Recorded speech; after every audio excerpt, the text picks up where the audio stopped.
Hey, who? Why do you get that to just get him? Let's see.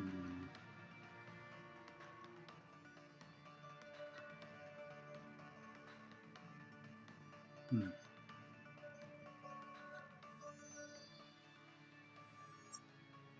Well, looks like it's already. Anyways, block. Hello, hello. Trying C for a minute. Since he is the star. Hmm. Okay. Time to go, Mr. Pod Wick. We'll continue playing with you.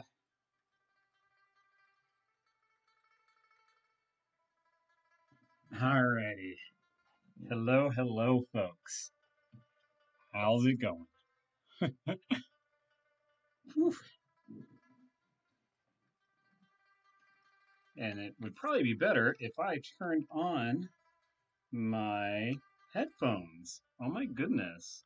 I'm just so distracted. Pod distracted me by jumping up in here before I started the stream. And yeah, so oh, and now he's curling up in the bed. There he goes. Oh yeah, now he's comfortable. Oh, buddy buddies. Okay. I really do want to try to get this erased, though. Let's see. If anyone is about who might know how to like erase a message or something like that, because I see those on other professional streams. Obviously, I'm not that professional, unfortunately. I'm trying to be a little bit better though. Let's see.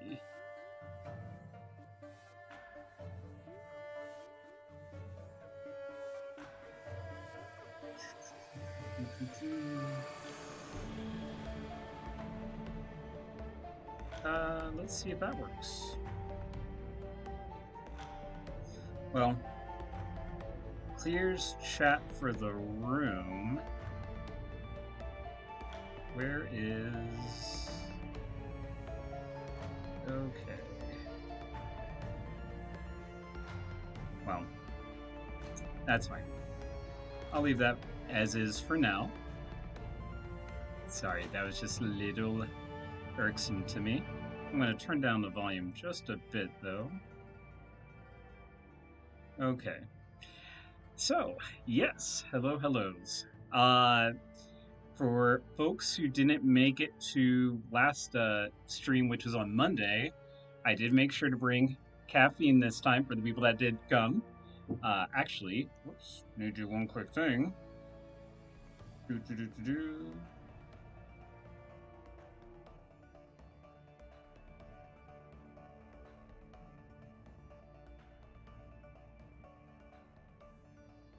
Gonna just do a generalish message.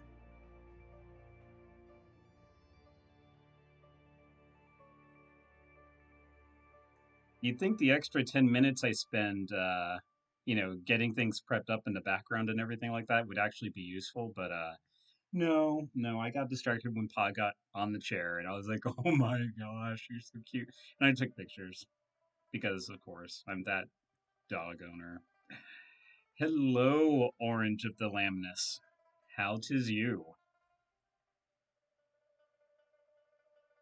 And 3, 2, 4. I think we can jam.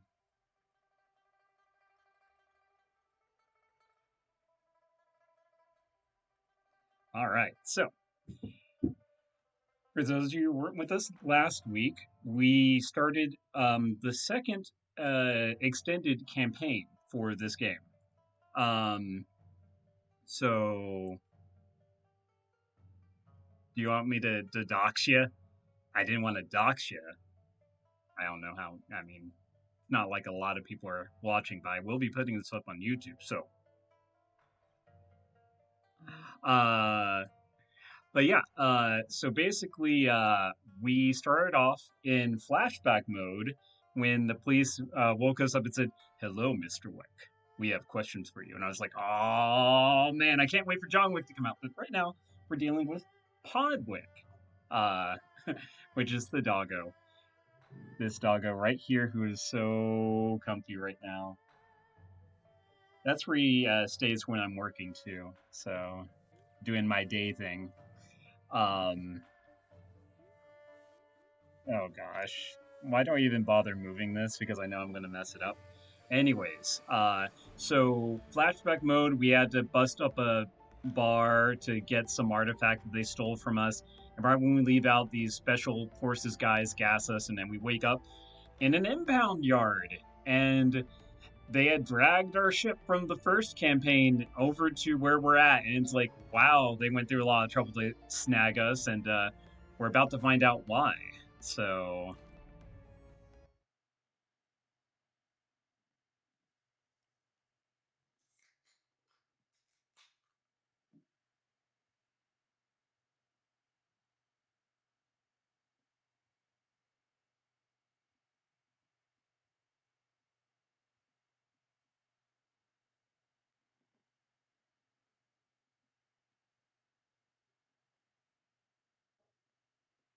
and also for those not in the know, my character is a troll sword mage, uh, which again is like Pod. He is trollish, and he's a fierce fighter when he needs to be, but he likes to hang.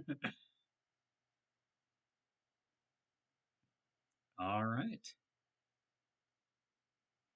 And I love this chair, by the way. Oh my gosh, this is so comfortable. Like, just, I mean, since I have to sit in it for the day job and stuff. So, this is my team right here. Um, and, uh, and this was the yard that we were imprisoned in, and they're letting me out to wander a bit. You guys hang tight. I'm gonna clear everything out because did they leave our weapons on me? Oh, oh, yes, they did. Big mistake. Um, let's see. I see one, two. Is this two guards? Two guards. Oh, we got this. Well, three right there. Three guards versus us. Oh, we got this. But no, we'll be peaceable. All right, you all hang tight. I got this. And the lady said go straight to the boss's, room to, find out why everything is happening. So of course I'm gonna wander because side questing. Hmm. So this is looking kind of familiar. I wonder if this is the first area in the very first game where you come in and get off the boat. Hello. Okay, you don't want to talk to me? Fine. I don't want to talk to you either. And this is the RV, obviously. That, golly, what is it? National Lampoon. The trailer. Cousin Eddie. Yeah, that's Cousin Eddie's High Tech Man. Well, I'm seeing a whole lot of hemming in. And this was our boat from the first game. This is where we lived. We got to name it, and I called it the Revenge because, we landed in this place. People shot at us and tried to kill us. And it's like, all right, you start it, I end it, and boy, did I end it. Slight spoiler: I took on a god and won because I am that much of a badass. So I don't know what these people think they can do to me because, yeah, once you go God, like, seriously, what else is there? Well, I guess there's not much else I can do besides go to the glowing arrows. The cramped confines of the command trailer are packed to the gills with security-rated tech. Terminals and surveillance packages, all stamped with the Mitsuhama logo, fill every inch of available space. Just ahead of you, a pair of senior inspectors, one male, one female, stand over a command console. The man offers you a friendly smile. Ah, Mr. Wick, you're here. Very good. I'm a Senior Inspector Andy Lamb, one of the leaders of this task force. Thank you for coming so promptly.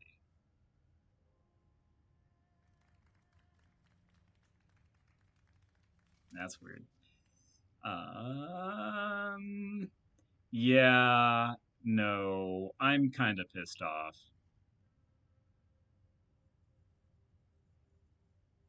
The woman, an elf, replies through a mouth that seems drawn into a permanent scowl. Enough with the pleasantries, Lamb. None of us is here because we want to be. No, I got a real bastard of a migraine, so I'd appreciate if we got down to business. Belanced. Yes, of course. My apologies, Senior Inspector Q. As for you, Slane, you must be wondering what you and your team are doing here.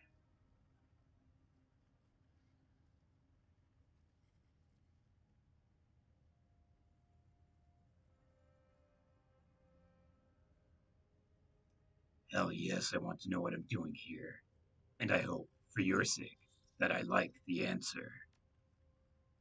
Q cuts in, rubbing the bridge of her nose between her thumb and forefinger. Long story short, we got a problem, and you're in a unique position to help us solve it. This is a job offer, Slane. We want to hire you.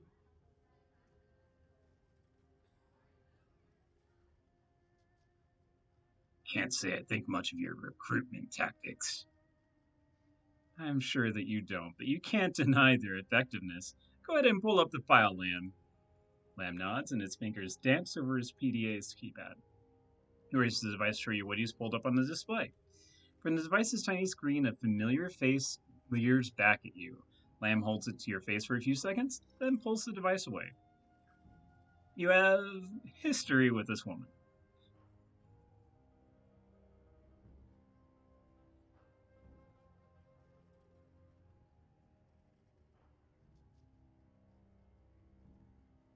I know her. She was in charge of the police ambush that nearly killed me when I first got here. That's right. And that ambush did kill some friends of yours. A Lone Star officer named Carter and Shadowrunner and called himself Nightjar, if I'm not mistaken. There's one other person, but no one knows his name. Funny story, in the first game, Nightjar was another troll mage, and the our fixer in the first game really liked him, and then I just basically literally took his place. So,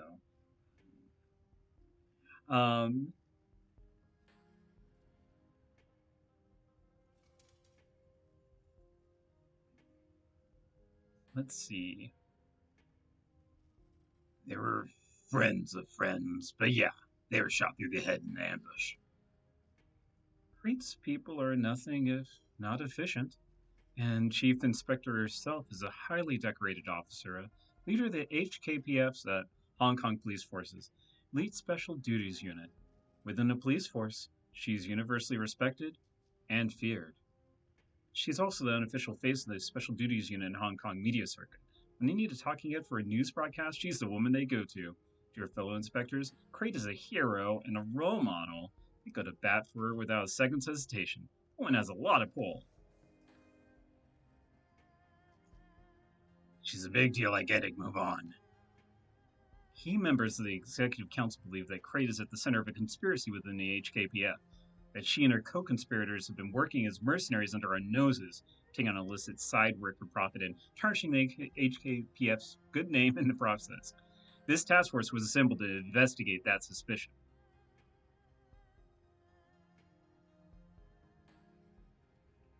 They believe that she's gone bad? Gee, what was their first clue? No, okay, I get it. Tell me where I come in. We'll get into the specifics later after you've had a chance to mull it over for a while. If you choose to work with us, we'll give you a full briefing on the plan. For now, you should know that Lamb and I were the ones who cleared the ABP from your name. We've already helped you in more ways than one.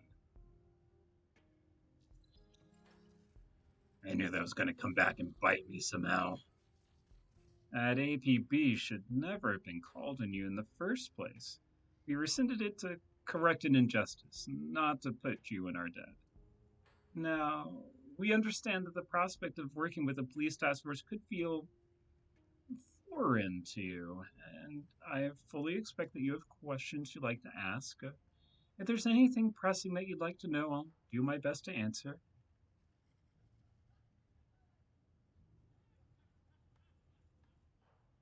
Here's one. Why me? There's plenty of other runners in Hong Kong. Other runners don't have the built in reason to want Crate dead. You do. Beyond that, you're the perfect deniable asset for this job. If you get caught or killed, the SDU will assume that you were there to get revenge for what they did to you. So if I get caught doing this job for you, you're gonna leave me to twist. How is that any different from any other job you worked? Besides, what we pulled from you and invest in our interrogations convinced us that we can trust you for this. That's invaluable to people in our position. Excuse me. So while I need caffeine, because last time I had to end the stream early because I did not have caffeine, this does give me the bloops. So apologies.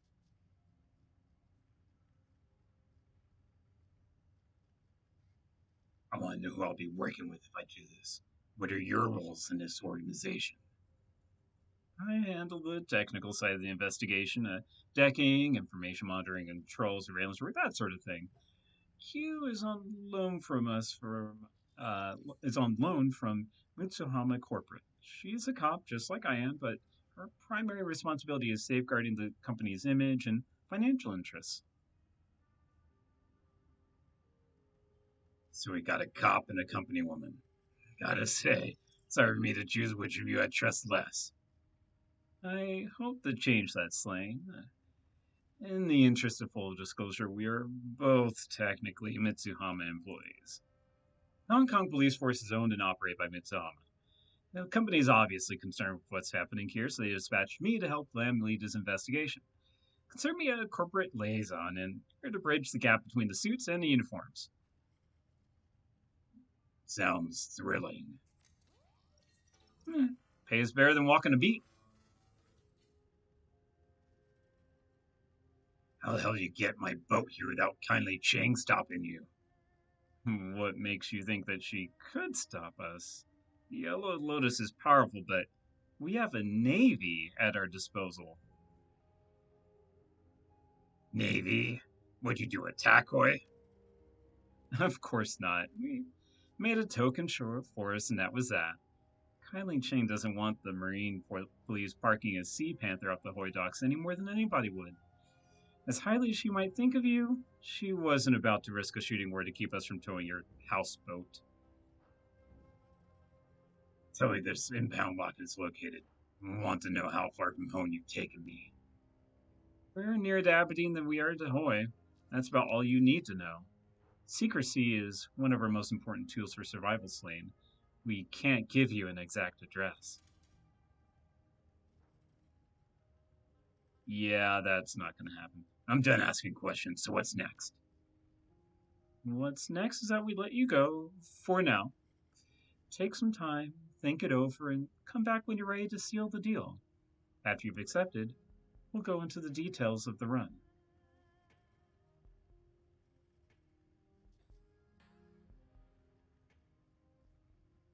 You know who I work for.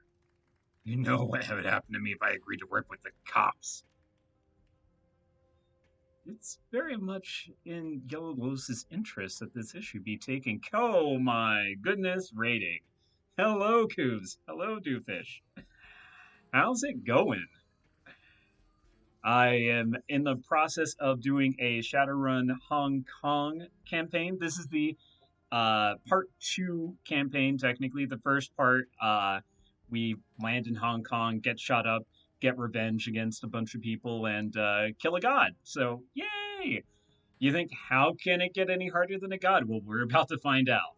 So, a sinkhole in the middle of one of your residential blocks? Oh no! That sounds like Oklahoma.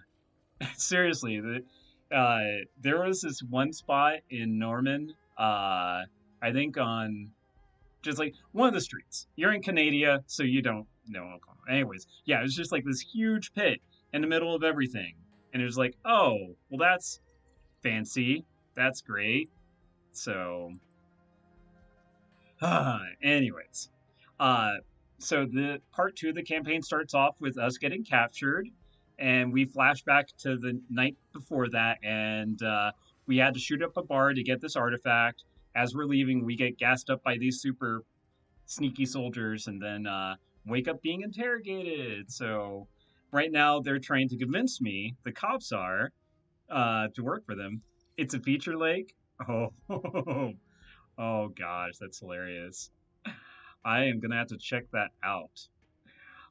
Anyway, so right now this is like one of the lead guys who's trying to convince us to join the police force as a Shadowrunner. Which, if you are not familiar with Shadowrunning, basically we're mercenaries and our enemies are usually the law. So we're basically like becoming deputies, maybe? I don't know yet. So build a water outlet right on the edge to fill up the crater. Oh, oh my gosh. That's what happened actually to this park that was being built across the street from the apartment complex I'm at. They ended up like it was they had like sidewalks they were building and stuff like that, but it kept flooding with water whenever it rained. So eventually they said, let's just make it a pond. Just screw it. Whatever. It's a pond now. So that's funny. All right. So let's see what's next. The Executive Council as a whole is happy to maintain the status quo as far as the Triads are concerned, so long as the Yellow sticks to its territory and keeps its soldiers away from the people of the status. Council doesn't care what they do. But these corrupt cops, they're unpredictable. Who's to say that a councilman with an agenda, the Eastern Tiger rep, let's say, won't send them to hit your boss's mahjong parlor? Creightoner people are wild cards, extremely well armed, dangerous wild cards who wear the same uniforms that we do. That's a bad situation for us and even a worse one for you. Go talk to Ching and run our offer by her. Talk to your team too. Tell them what we told you. We're confident that they'll want to work for us. You should be heading to the Revenge as we speak. Fun name, by the way. When you've made your decision, come back to us. No rush, no pressure. We're not trying to coerce you into doing things. We're all on the same team, and we're confident that your boss will see things our way. I'll talk to kindly. No promises. All right. So this is the impound lot that we are currently stuck in, and they dragged our boat from the first game all the way over here. Home sweet home, the revenge. As you pass through the hatch and step into the familiar confines of the revenge, you find your team waiting for you. Well, this is a hell of a thing. Cobbett absentmindedly passes a rat from one hand to the other. The rodent squeals and chirps in delight. You said it, Gunshow. Not our best day ever as a team. So, what's the deal, Slane? Who captured us? Are they really cops, or are we dealing with something else here? Mm,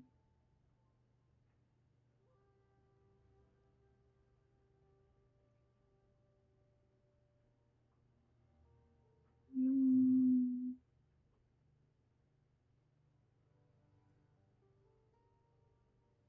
They're puppets of the Executive Council. Technically HKPF, but closer to wage slaves than real detectives. Knew it. This whole thing of the HKPF stink all over it. They can dress up however they want, but at the end of the day, a cop is a cop. So what does their task force want with us? Did they pitch their agenda to you?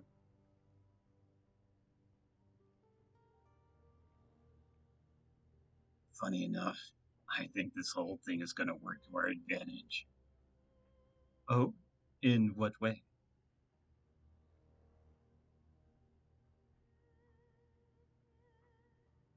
Remember the ambush that killed Carter, Gutshot, and Nightjar? You want us to take out the people behind it. Well, that is interesting. If that's what they want, you won't hear any arguments from me. Or me. As much as I hate getting jerked around like this, the prospect of getting some payback for Nightjar is awfully enticing. What'd you tell him?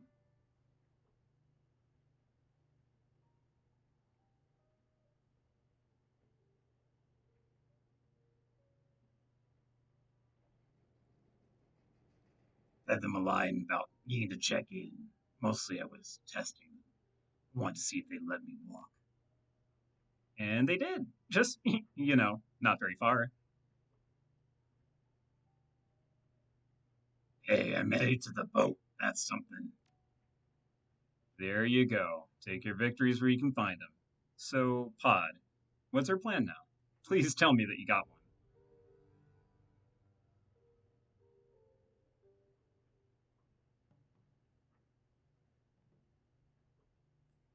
Call up our fixer and tell her that we're bringing her a job for once. Okay, just don't be too flippant about it, okay? I mean, she's got to know that the cops have seized her revenge. She probably watched them tow the boat away. She's already going to be wondering why that happened, maybe jump to conclusions. We don't want her to come to the wrong ones. No time like the present. You tap kindly Chang's personal comlink number into your PDA and hit the send button. A moment later, the old woman's face appears on the screen. Slain, a pleasure to see you, dear. I have been worried sick. She swills something to call her rotten plums out of a highball glass. Now, would you kindly tell me where the fuck you've been? Um,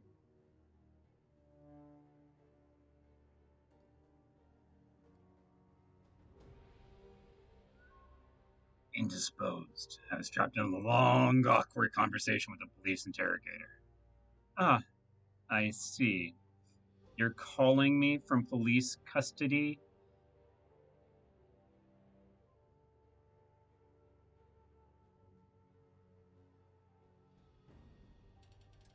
Hmm. Rotten plum sounds like a baller lipstick. Ooh. Ooh. Actually, maybe that's. Is that maybe the color? I don't know. They had a mage poke around in my head, Oni Chang. My calling you isn't going to make much of a difference. They scanned you? How disappointing.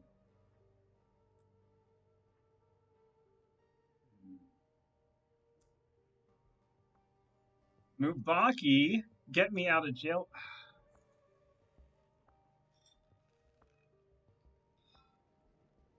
Yes, I see it, Mubaki. Jeez, I see your message.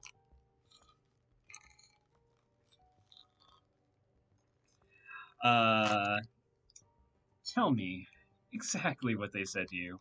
Don't leave anything out.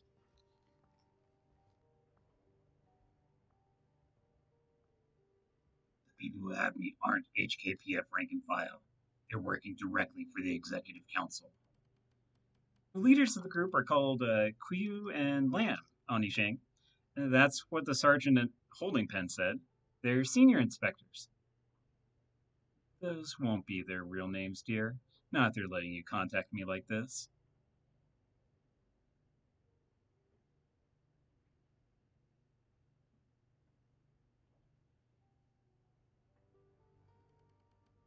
They had a proposition for me, Auntie Chang.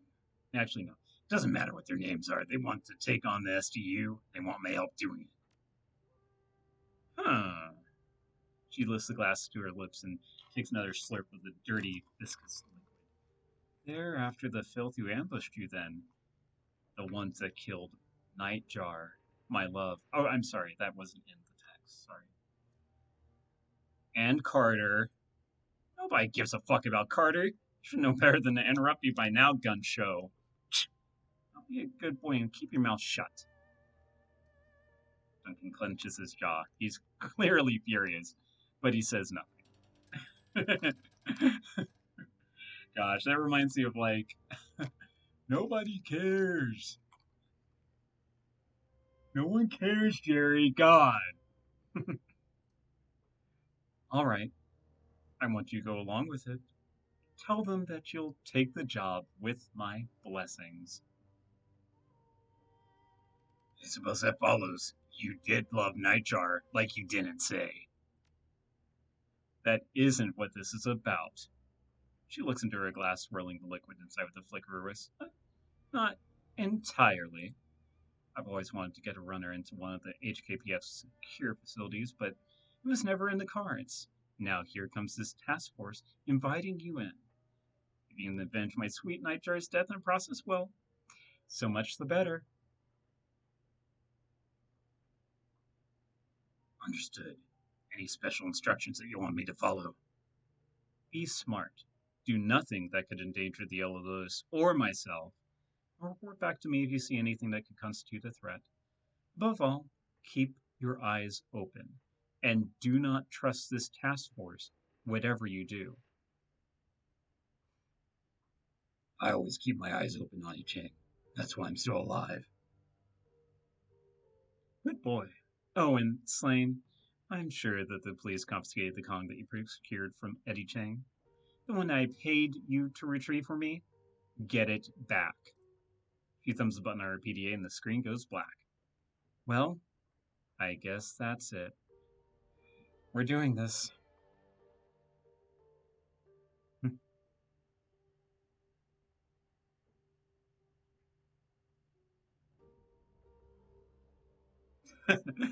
Oh gosh, if I was playing the other run where I killed everybody, including my team, that's what I would choose. But Kindly's right. This is an opportunity for us to kill two birds with one stone. We take down the cops that hunted us, and we collect intel on the HKPF. Then there is no more to be said. He turns away, his armor wrestling as his body shifts. You go back to Lam and Q and accept the job. I will ready my gear. All right.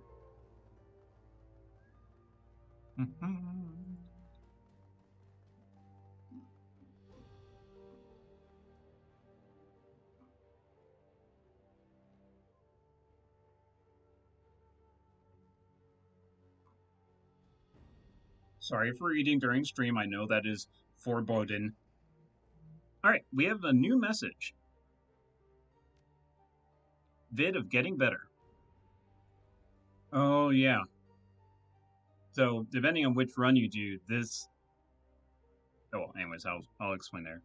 A grainy video feed pops into the screen. The smiling face of your adopted father, Raymond Black, fills the frame. He looks tired, but stronger than you remember him. The flesh of his cheeks is firmer, his skin less sallow. Returning to Seattle appears to have done him a world of good. Pod, I hope this message finds you and Duncan well. I wanted to let you know that the treatments and therapy seem to be working. The brain injury that I suffered in Prosperity Tower will take a long time to fully recover from, but I appear to be walking the correct path. I wish that you and your brother could come back to Seattle again. It feels like we've left so much unfinished with you in Hong Kong and me here, a half-world away. He looks away and the smile drops from his face. His next words are choked with grief. It's my fault that you were condemned to a life in the shadows. You went to Hong Kong to help me, and it will cost you your freedom. That is a burden that I will carry until the end of my days. Forces a weak smile into his face. My apologies. I did not intend to make you sit through an old man's maudlin ramblings. And now I'm afraid that I must go. It's time for another of my treatments. They've already cured my stutter. Let's hope that they can do the same for my melancholy mood, eh? Take care of yourself, Pod. You and Duncan both. I'll message you again when I can. Until then, keep safe and do your best to stay out of trouble. Goodbye. The message ends, returning you to the menu. Every time I say Pod, by the way, he just kind of like goes...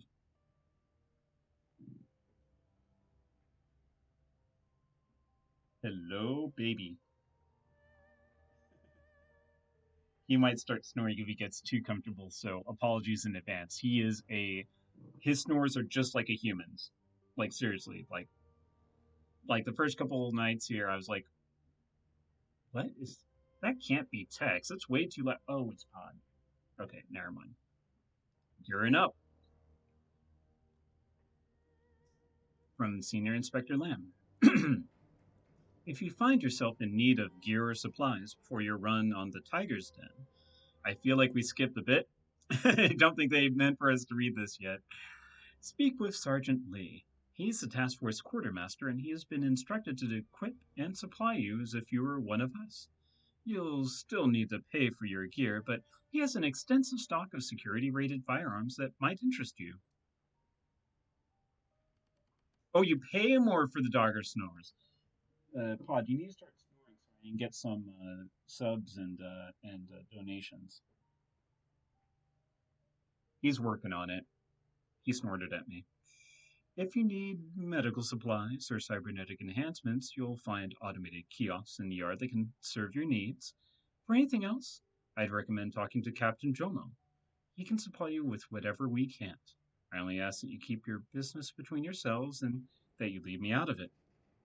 Even if you feel prepared, I'd recommend that you look at what the yard has on offer before you head to the Tiger's Den. It's better to be over-prepared than it is to get caught flat-footed. Best of luck, Lamb.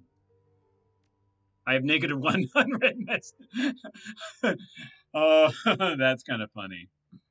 Okay, open up the jobs. Be all pending jobs. Nope. Shadowland BBS. Do I have any pay data? Nope. Do I have any... Ooh. Oh gosh, I wish... Will, if you're here, you think JiveBot will come back? In the first game, one of the Deckers made a poetry bot, but then it gained sentience, and then it merged with this Uber AI to start taking over parts of the Matrix. And the Decker was like, whoops. And then the system admin was like, this is why we don't let people create poetry bots. They're always bad. Anyways, crowdfund my Vladivostok trip. A lot of you already know me, but for those who don't, I'm IC Sasha, Russian native. I've been decking in HK for over a decade. I have a business opportunity in my hometown, Vladivostok, and I've started a pay my way campaign to cover a no frills round trip ticket. Please support me. You're a pal and all, but why don't you just save up your New like the rest of us? What's this business opportunity if it doesn't actually pay your way? Got any bonus funding goals? Good questions, good questions. Well, Panda Tax, I hope to move back to Vladivostok. Sorry, I'm not good with Russian names. Oh, Kuz, you're still here. Did the fellow who was Russian, maybe if they're still around? I don't know if they joined the raid or not, but tell me how I'm doing. My opportunity is a contact that with a megacorp that does not have a presence in that city yet. But if it works, it will be a very good for my contract and very, very good for me. Bonus goal would be a one-way ticket to Vladivostok. Sold. I'd be delighted to spread the word to everybody, and I mean everybody I know. Transferring creds now. Oh, gotcha. I see you're not skipping town without clearing your mahjong debt to me, are you? It's another one of my bonus goals. I'm paying you a visit, I see. Taking mystery box for sale. I've got a mystery item secured in a metal alloy casing, freshly liberated from Yamatetsu warehouse. It wasn't taken before, but it is now. Since it survived a bumpy motorboat chase, I figure it's safe. Since I don't have the entering chops to liberate it properly, it's going to the highest bidder. So it could be a beyond bleeding edge biotech prototype, or it could kill you. Have I got that right?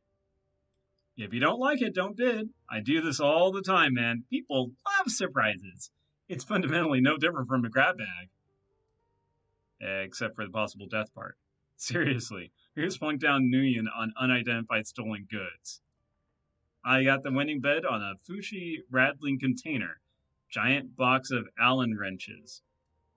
I won a vibrating briefcase taken from a high-level area scientist's office. Inside there was well, something you wouldn't expect to find in the workplace. Use your imagination. Ew. Anyway, it was in good shape, so I regifted it. And I'm out. Looking for romance. Wiry, handsome, expat male. Looking for passionate encounters. Not picky, M or F. I enjoy hitting the... Whoops, sorry. I thought right markets. Okay. I enjoy hitting the night markets when I'm not tinkering with my drone or infiltrating AAA megacorps. No smoking, no recreational drugs. In professional capacity, okay. Flexibility, a must. Sometimes need to cancel dates at the last minute due to gigs or incarceration. First aid skills, a plus. Scheduling flexibility, that is, not, like double jointed flexibility. I'm sure that's what they meant. How's the dating scene here in HK? Just right in town. Got any tips? Where can I go to find that special gal? Honestly, HK is better for fleeting liaisons and longer term engagements. You should check out Frolic in Lan Kwai Fong. Music loud and freaky, and so are the clubbers. Scene can be a little rough though. Hooked up with this crazy elf there once, and every time I run my hands over the scar tissue, it really brings me back. It's not for everyone though. Plus, I'm now partially deaf. Have you tried Happy Valley? I'm not even kidding. Very intense long term relationships can spring from the heart pounding thrills of the racetrack. Well, you can always try romancing somebody on your team if you got one. Now that's a bad idea. Give me Matrix dating any day. Vultures in the Walled City. I just saw some corporate suits scouting around the walled city. Gentrification imminent, and the rebels barely settled in the slum. That's a good term for it, gentrification. So the moment that life takes a turn for better in the walled city, some corp smells a profit and moves in. Appalling. Bet they buy up the tenements, tear them down, and put in luxury coffin apartment complexes and a helipad, so the well-heeled don't have to tread through the filth at street level. What about the Yellow Lotus? Can't see a triad letting a corp waltz in and demolish a source of revenue without so much as a whimper. So that's the thing. Val's guys are nowhere to be seen. Some red envelopes changed hands. Nguyen talks, but the suits still brought plenty of private muscle, clearly not taking any chances. They better not take my homeland away while I'm gone. Alright, let's see if we can talk to the team yet. Well, for those familiar with the first run, we do a little bit of talking with our team before each run, just to interact and get to know them better. So Ractor is our rigger. He is a psychopath, self-proclaimed, who thinks that the next generation of humanity will all be psychopaths. And that's the only way to endure the long-term effects of essence loss through cybernetics and stuff. Very interesting. Anyways. Well, my friend, an interesting turn of events to be sure. It's not every day that we find ourselves the victims of kidnapping. Tell me about it. Can't say that I'm a fan. Nor am I. Under any other circumstances, Koshé would have already torn out our captors' spines. But Kylie Cheng wants revenge on Crate and dirt on the Hong Kong police force, and so we must play nice with these people, however distasteful we may find it to do so. Cheer up, Ractor. I'm sure that we'll have an opportunity to get some payback after the job's done. Let us hope so, my friend. A slight such as this cannot be left unanswered. Now, is there something that I can help you with, or are you here for a friendly chat? What'd you think of that last run? The run itself was fine, I suppose. Simple and straightforward with minimal complications. In truth, it was nothing to write home about.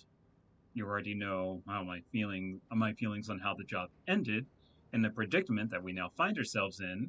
He taps the end of his cigarette against the workbench, scattering ash over its surface. But who knows? Perhaps, given Kindly Cheng's interest in our predicament, find some way to twist all this to our advantage. Now, do you have any other questions, or shall I return to my work? What do you intend to do after we finish this? I suspect I'll return to what I was doing before we got press-ganged into the working with the HKPF. I'll Shadowrun for funds and entertainment, and spend my spare hours working on and refining my mechanical counterpart. Koshé scurries forward, and Ractor rests his hand on the drone's chassis. The drone rubs up against his leg like a dog, light glinting off the smooth contours of its hardened body. Always a work in progress, don't you know? How could he not be? To improve Koshei is to improve the best part of myself, which is so true. Koshei is like the number one member of our team. He's just like, see that one? Kill it. That one? Kill it. That one way over there, next block away, kill it. Thank you, Koshei. So you're saying that you'll never be finished with Gaucher? I sincerely doubt it. Koshei is my masterpiece, and I will continue to refine him until I die. He smiles, his eyes twinkling. That's assuming I fail to achieve immortality, of course. And that is far from a foregone conclusion, I assure you. Know what I mean, Orange Lamb? Wink, wink, nudge, nudge, eh? What about you, my friend? Do you have any grand ambitions to share? If so, share them. I'm all ears.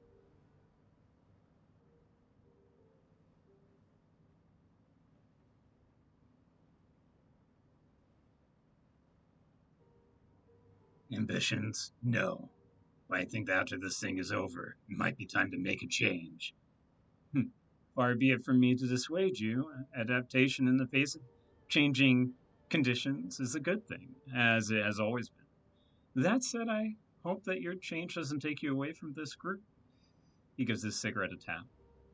We make a good team, you and I. Now let us change the subject, eh? The future can wait. I'm sure there are many more pressing matters that we could discuss. Well, out of curiosity, are you still playing around with those stimulus generators in your brain?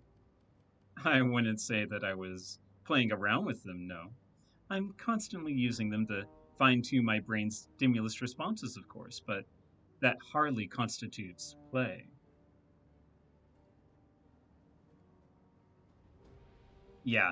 Know what I mean? Know what I mean, eh? Hey, Governor? I see. And what have you been doing with them recently? For the past week or so, I've been experimenting with synesthesia, training my brain to associate certain colors with certain tastes, sounds with touch, that sort of thing. He snaps his fingers. You hear that? Just a click, yes? But it's something else to you. Oh, it's still a click. But when I hear the sound, I also feel a tingle in my spine, and my tongue registers the flavors of bourbon and strawberries. Man, I'd like to get myself a set of those. Yes, and this was just a small test. Soon, I will know enough to push the limits of the system, and that is where the practical applications come in. Imagine the combat advantages if the sound of Koshei's claws and steel produced a palpable sense of well being, or if I could judge the severity of a bullet wound by the sound of the pinging in my ear. Best of luck, my friend. I hope that this all works out. My thanks, my friend, as always. Now, is there something else that you'd like to discuss? Nah, gotta run later. All right, so that was our rigger. Now we go talk to our ghoul samurai, who is also blind, like all samurai. Why is everyone calling me my friend? I mean, we were okay, but. Hello, my friend. Was there something else? How are you holding up with all this? Gaichu shrugs and waves a hand in the direction of the door. Duplicitous corporate managers, triad gangsters, or police? Really? What is the difference? None can be trusted fully. Each one would sell us out in a heartbeat if it benefited them in the long run. Yet, I continue to be paid, and so I will remain. Do not be fooled by our benefactors. If everything they wanted were to be granted them, and they could earn promotions by arresting or killing us, they would. Money and power rule this city, and everyone in it. It is a ravenous maw that devours the weak. I care little for their aims, other than that I can profit from them.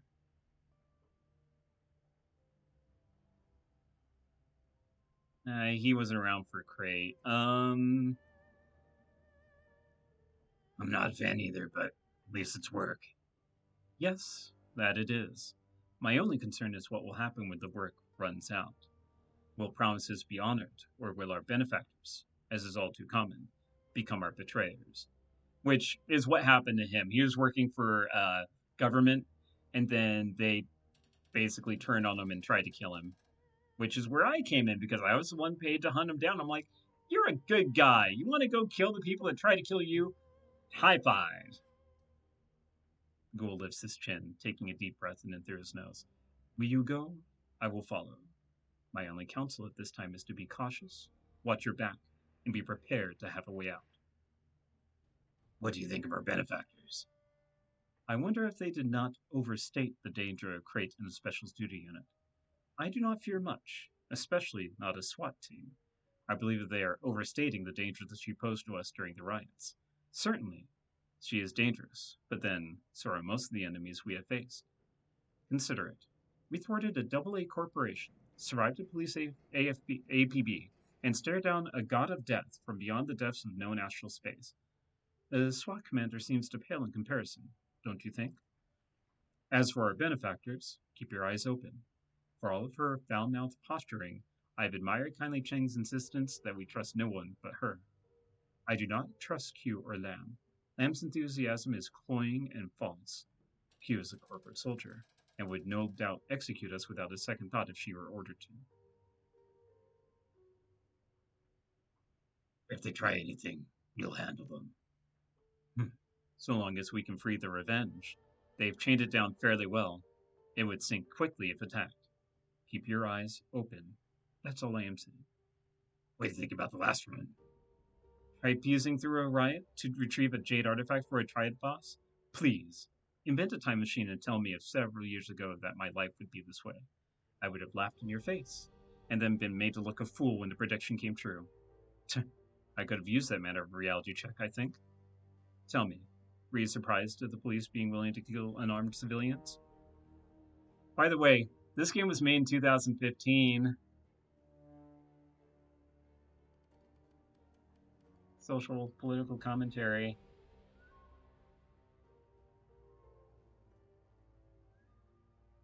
Not really. They're as corrupt as everyone else in this city. Then I suspect that you are far more aware of the ways of the world than I was when I was younger.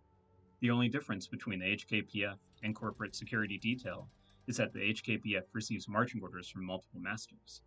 And I do not know for certain that our current allies are any better than the police we encountered on the way to combat Pangs. If that is why you felt compelled to come to the defense of the civilians, I want you to know that I understand, but I do not agree. We are killers and criminals, and as much as we might try to do the right thing, there is an inescapable fact of our lives. We kill people to accomplish the goals of others. The line between us and the SDU is much thinner than you might like to think. Excuse me. Was there anything else you needed? Did I just ask you that? Yeah. Okay. Boop, boop, boop, boop, boop. Later, got you. All right.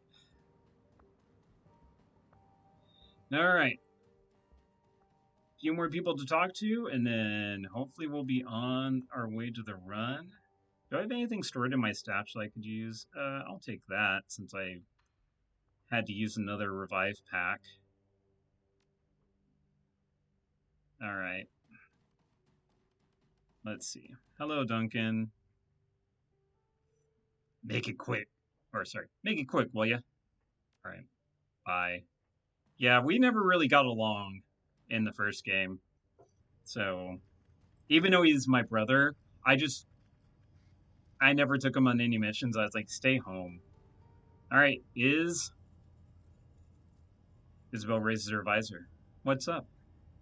Ever play any video games on that monstrosity of a terminal?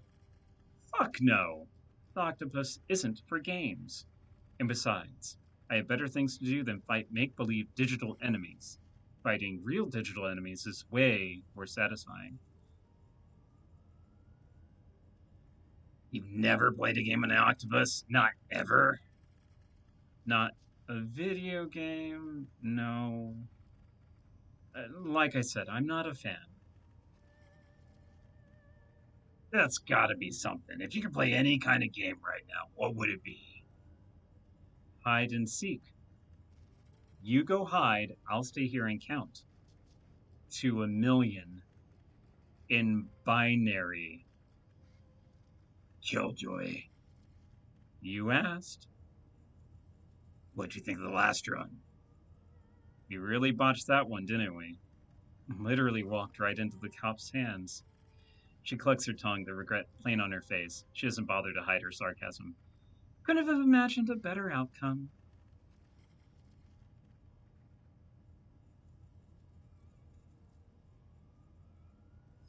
I could. It'd involve a ton of money, some dead police constables, and a comfy bungalow far away from here. You and me both. So long as my octopus came with us. Unfortunately, I'm not seeing any bungalows in our future. We've been dragged away from Hawaii and placed here. Best deal with reality first. Any more questions? That's all. All right, Gobbet. Ooh, noodle machine. It's warm to the touch. Gobbet. Gobbet's cabin looks cleaner than you remember it. Turning your head, you discover the reason why. The mountains of dirty laundry and food packaging that usually lay strewn across the floor have been gathered into an impressive mound in the corner. Madness and Folly scurry along the perimeter of the heap, sporadically ducking into and out of layers of discarded clothing. It's looking good, holding its shape even. A couple more pizza boxes to help distribute the load, and I could move right in. Am I interrupting something? Not really. I mean, I was meditating, sort of. But you being here isn't getting in the way.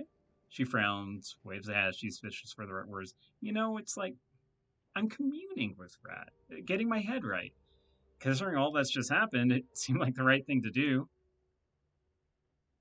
It looks more like you're building a fort.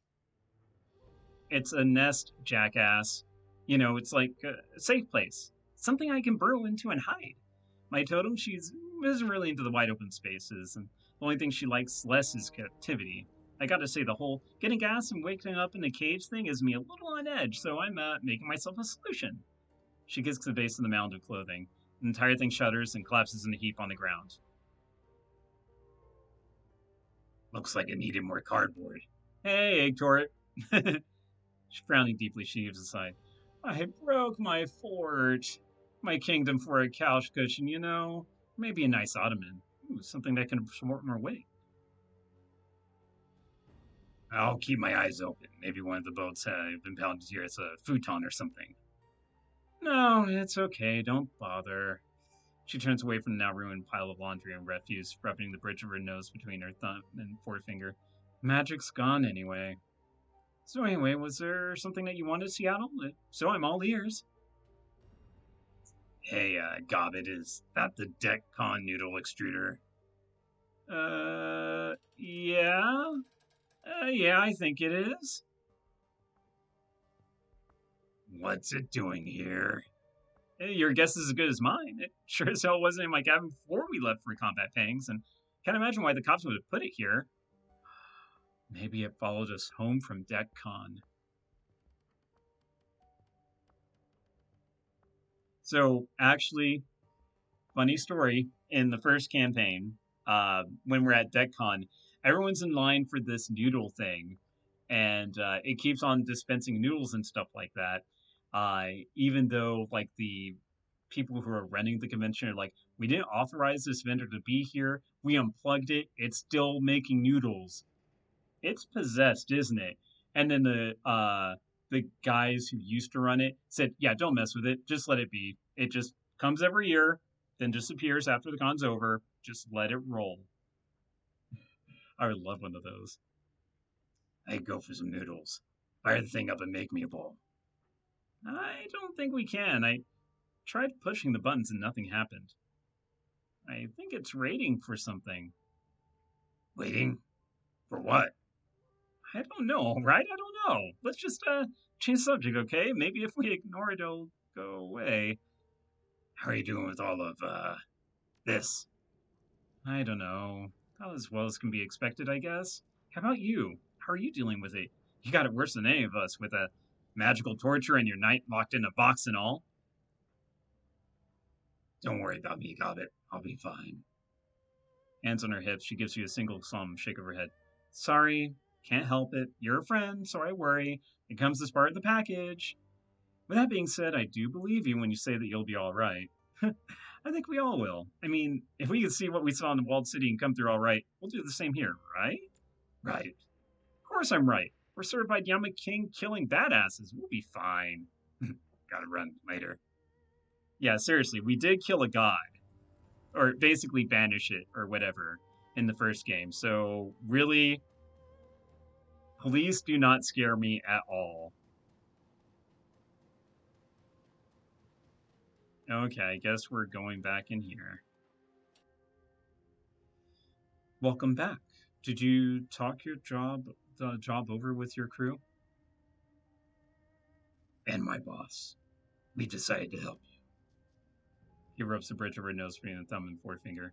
We'll be holding you to that. Just tell me what you want me to do. Straight to the point. Good. Throws Q a sidelong glance. You want to get us started, Fiona? We know that Crate and her people are dirty, but we don't have any ironclad proof. We have to gather something concrete if we want to move on her.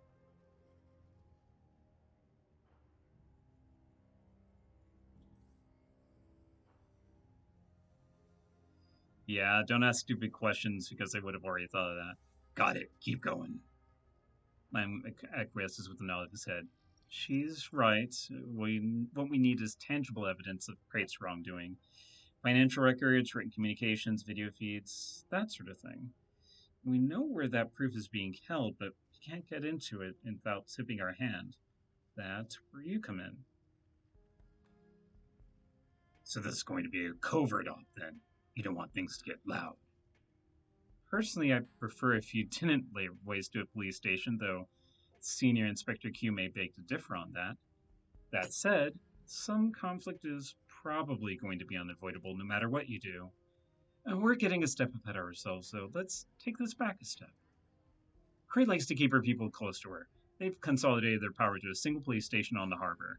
She leans over and pulls up an image on her terminal, an aerial holopic of a squat building crowded up against the water's edge. There it is, an old SDU's headquarters and Crate's current base of operations. They call it the Tiger's Den. Seriously, it's like something out of a bad Tritso. It's a throwback to the old days, before the Executive Council took over. Back then, the SDU were colloquially known as the Tigers, or the Flying Tigers. Had patches on their uniforms and everything. When Mitsuhama took over the HKPF's contract, they did away with a lot of the old symbols, but in this case, the nickname stuck. We're going to get you into the station. You're going to liberate the information that we need. Then we're going to take Crate and her people down. I'm hearing a lot of talk about what's going to happen and precious few details as to how. We're getting to that. For now, I can tell you that you'll be smuggled to the insertion point by way of the harbor. We've secured transport for you through an old associate of yours, a pirate and smuggler named Captain Jomo. I know him. He's a good man. I don't know if I'd go that far, but he's a competent smuggler, and that's what we need him for. We've already provided him with a copy of the station's timetable. He knows when they'll be flush with cops and when they'll be running a skeleton crew. He'll time your arrival so that you'll have minimal resistance to contend with. Minimal resistance? That takes all the fun out of it. Yeah. Alright, sounds like a plan. After Jomo gets you to the docking area, our woman on the inside will let you into the complex. You'll need to make your way up to the administrative level. That's where, Crate's evidence room is located. Take a position near the station. From there, we'll monitor your progress. I don't do well with micromanagement. Don't worry, we won't be telling you what to do. We just need to keep an eye on you to make sure that the operation's going smoothly. She lifts an object from the desk and passes it to you, a portable surveillance device. Your team will be outfitted with mics, body cameras, and condition monitors before you leave. We'll have a clear view of what's going on inside the station. I don't want you watching me on the job. So, nothing to it for that. Alright, so you'll be monitoring me. Fine, let's get back to the briefing. When you get to the admin level, you'll be stepping into hostile territory. Crate and her people have more or less taken over the whole floor, and they won't think twice about putting a bullet in your head if they catch you there. If you encounter any resistance up there, you're gonna have to shoot your way through it. They won't give you the chance to do anything else. I'll be calling in a favor with Mitsama to bring down the station's comms, so you won't need to worry about them calling in outside help. Anyone's already in the building, it's your problem to deal with. I don't expect them to be much of a problem. Glad to hear it. Constables in Tiger's Den are Krait's people. Corrupt, violent, and dangerous. The kind of assholes that ruin the public's confidence in HKPF and put real constables' lives in danger. In a way, I envy you. If I could get away with it, I'd take them out myself. I'd urge you to go in quietly, if possible. Quiet is always safer. But in the end, you'll be the one in there. If you want to go in guns blazing, that's on you. Once you get past any resistance that you meet up there, you're going to be headed to the evidence room.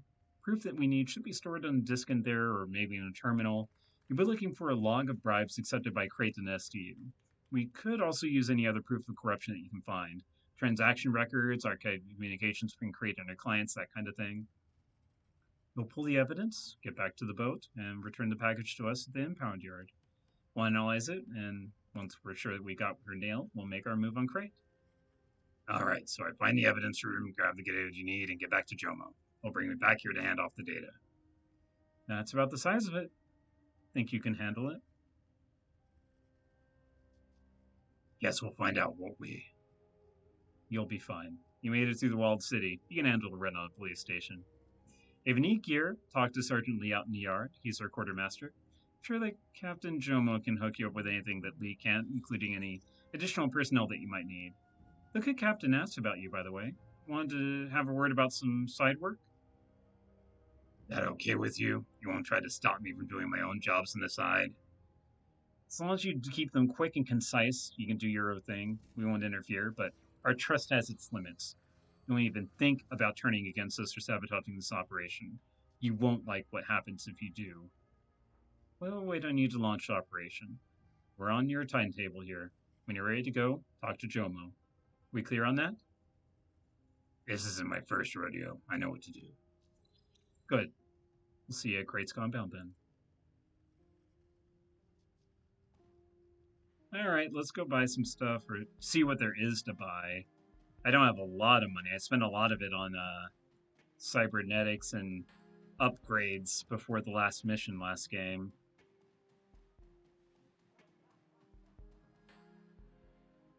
The task force quartermaster looks disarmingly nondescript in his standard issue uniform. His posture is rigid, his spine ramrod straight. He watches you with the eyes of the color of wet clay. The corner of his mouth curls into a smile. Ah, so you're the new talent, the Shadowrunner.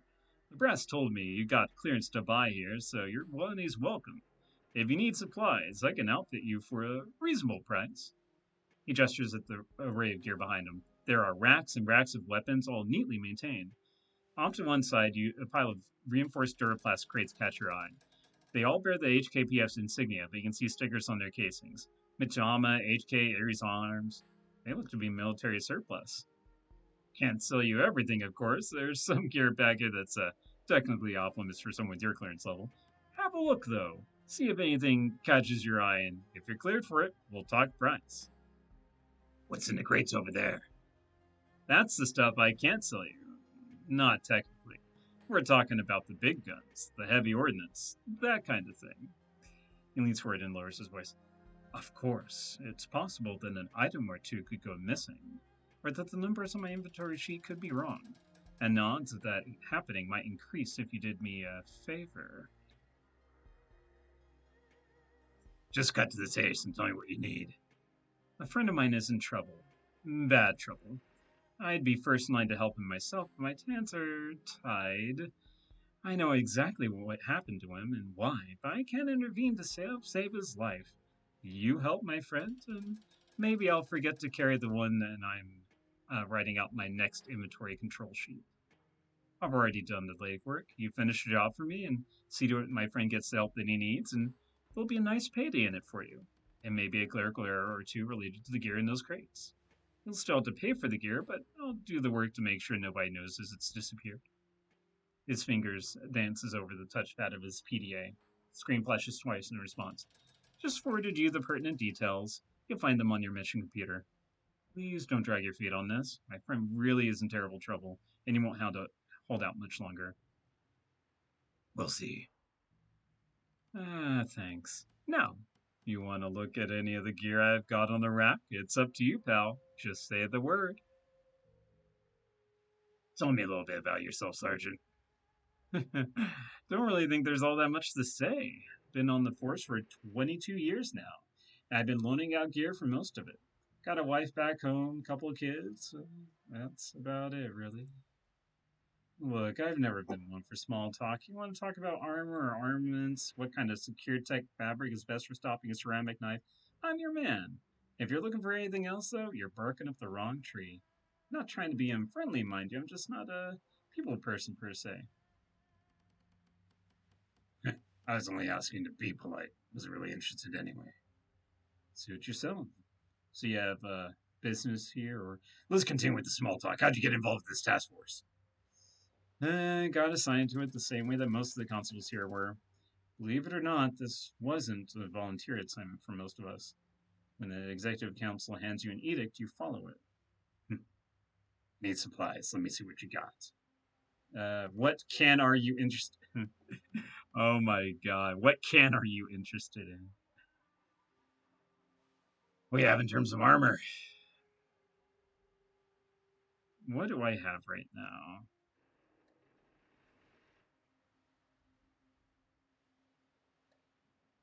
I don't know what armor I have. I wish I could see what these look like.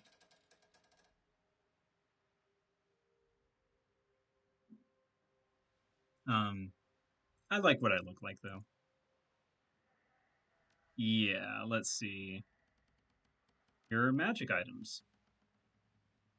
Let's see.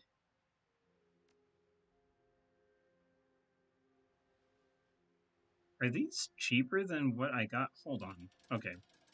No thanks. Let me just let me see what I got right now. Okay. So I don't have any spells, at least as far as weapon spells.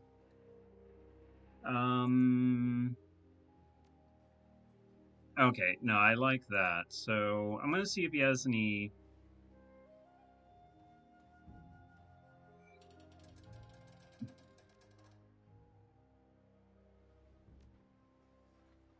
Magical items.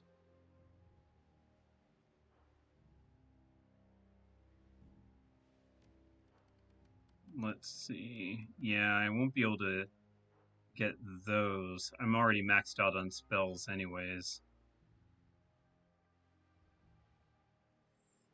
Mana ball. Yeah, I think I'm good.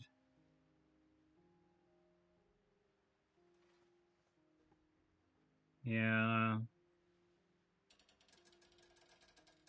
The only thing I can think of is maybe that, but I do want to try to get golly, that's a lot of spells. Ooh. Yeah. Honestly, I should have been an adept instead of a troll mage or sword mage rather. But I wanted to try something different because I had been that before. Yeah, well, can't afford any of that. So, all right. Let's see. Do you have any guns and grenades? Sure. What do you got? Not that I can really use any of them. Nope, nothing for me. I'm a sword mage. Bye. You're useless to me. The solitary man stands by the rear of the command trailer. He's got a PDA in one hand and a can of harbin ice brand beer in the other. His eyes are intense, and he taps rapidly on the PDA screen in between sips from the can. In addition, a particular odor lingers in the area. The stench could best be described as a fusion of custard, cinnamon, and raw sewage. 1 second, I'll be right with you. Gotta finish checking my fantasy urban brawl stats. He continues to tap away for a few moments and slides the PDA into his hip pocket. Draining his beer, he crumples the can and tosses it into a nearby bucket that's already overflowing with empty bottles. There we are. Now, what can I do for you? What's that horrible smell? Durian? You want some? He snatches a plate of food from the chair next to him, holding it out towards you. The fleshy blobs of yellow pulp are definitely the source of the stench.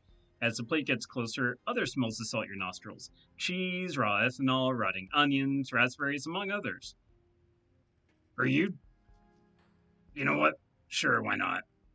The fruit pulp is both sweet and tart, with overtones of stale rubber and old sweat socks. As the pulp slides down your throat, you feel a curious burning sensation. It's like you've just swallowed a shot of grain alcohol, but the aftertaste is a great deal like custard. It's a wholly bizarre experience. There's nothing like dairy in the whole wide world. It tastes amazing, and you can use it to make so many different things: crepes, pancakes, gelato, donuts, you name it. Shame that Q and Lamb don't like the smell. That's why they sent me out here, so I was stinking up their trailer. Gee, I can't imagine why. Some of us just have more sophisticated tastes than others. So, who are you? You don't look like a cop. I'm not. But then again, neither are you. We're in the same boat. Freelancers at Lamb and Q need to get their job done. Now, I know what you're going to say. Working for the cops is strange for a freelancer, right? But I figure it's a steady paycheck, so why not take the work when it's offered? Plus, it's safe here. It's not like I'm going to get shot hanging around this impound yacht. So, what is it that you do for them? Decking, mainly. I guess that the Wonder Twins couldn't get any stay-at-home decking support without raising a red flag to Creighton Air people, so they opted for an off-the-book solution, namely, me. Name's Levick Stoles, by the way. Slang, but you probably knew that already. Yeah, I know who you are. Q and Lamb have been keeping tabs on you for a long time now. Longer than I've been here, anyway. With a little luck, you people will be able to get this whole situation wrapped up soon. I can collect the money I was promised and maybe get the hell out of Hong Kong for good. Your Cantonese accent doesn't now sound local. Costas had a surprised expression on his face. Good ear! I moved to Surabaya about 15 years ago and learned Cantonese from a neighbor. My dialect sounds odd, that's the reason why. Never expected my Cantonese to come in handy, but here we are. Wouldn't using a Lingasoft chip be cheaper or easier? He arches an eyebrow. Yeah, sure, but it's boring. You can't make wordplay with a chipped language, and you always sound a bit like a robot. I speak 12 languages, including Yoruba, Salish, and Latvian. Or Latvian. Hell, I even speak a little Basque. Try and get use out of that one. I'm good with languages. The ones I don't know I chip when I have to, but it's better to know things that never come up than it is to know something and you have no idea what you're doing. Besides, I can order beer anywhere in the world, guaranteed. Hell, odd chance that your bartender only speaks Esperanto, I've still got you covered. Why are you in Hong Kong if you want to leave? It's kind of embarrassing, to tell you the truth. Now I want to know even more. All right, I'll tell you if you insist. It's like this, okay? I take field jobs sometimes. I don't like it, but with some gigs, you just gotta be out there in person. Job was close to home, at least. A runner team in Jakarta had been contracted to steal an animal, but they didn't have a decker. My fixer put us in contact, and there I was slicing through the ice for them. Was it some rich dude's pet or something? Nah, we were stealing it from the zoo. That, that hold on a second. You were stealing from a zoo? Sure, I mean, I guess it sounds kind of cold, but where would you go to find rare animals? A pet store? The client wanted this particular kind of dolphin. A storm dolphin is what they're called. They cause storms, shoot lightning down sailors. They're real jerks, actually. Storm dolphins are jerks. So anyway, I'm jacked into the water flow control system for the Raglan Zoo, using an unshielded dayline by the chimpanzee exhibit. It was set up so that this one system controlled the water supply for all the exhibits. Pumps, drains, the works. Mine was to hook up a tank of Soma 3 contact anesthetic to the water system, pump it into the storm dolphin tank, and put them all to sleep. Why not just put one in a bag? And have a pissed off weather controlling dolphin shooting lightning bolts everywhere? No thanks. We didn't want to light up the sky with a cetacean rendition of Thor storming Jotunheim.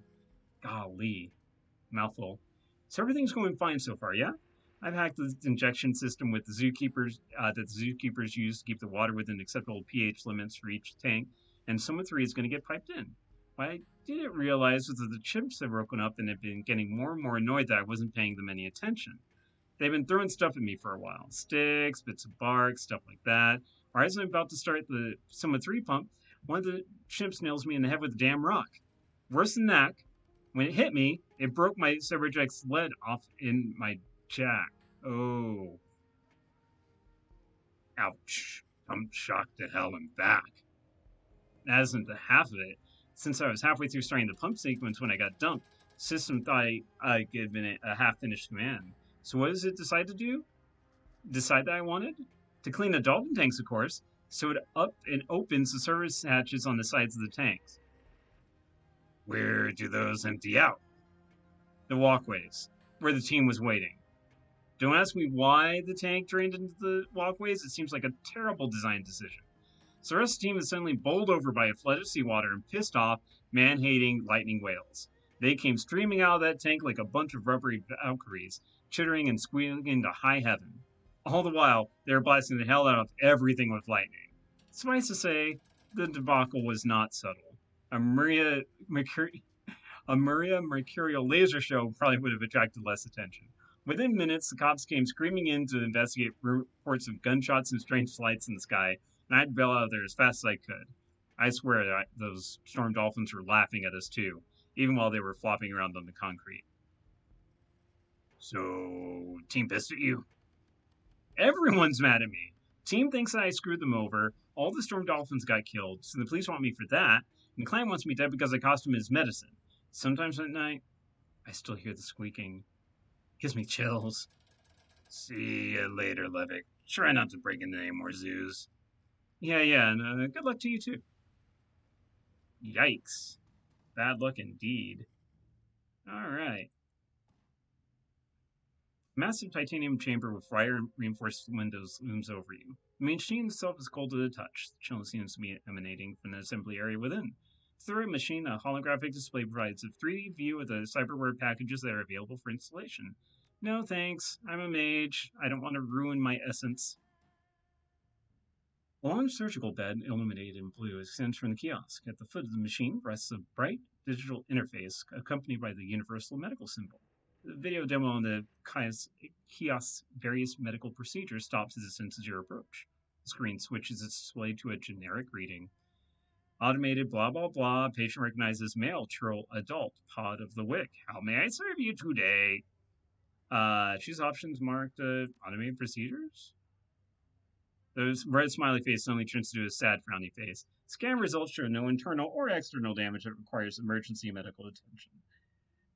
Medical supplies. Let's see. Geez, I don't need any of those. Alright.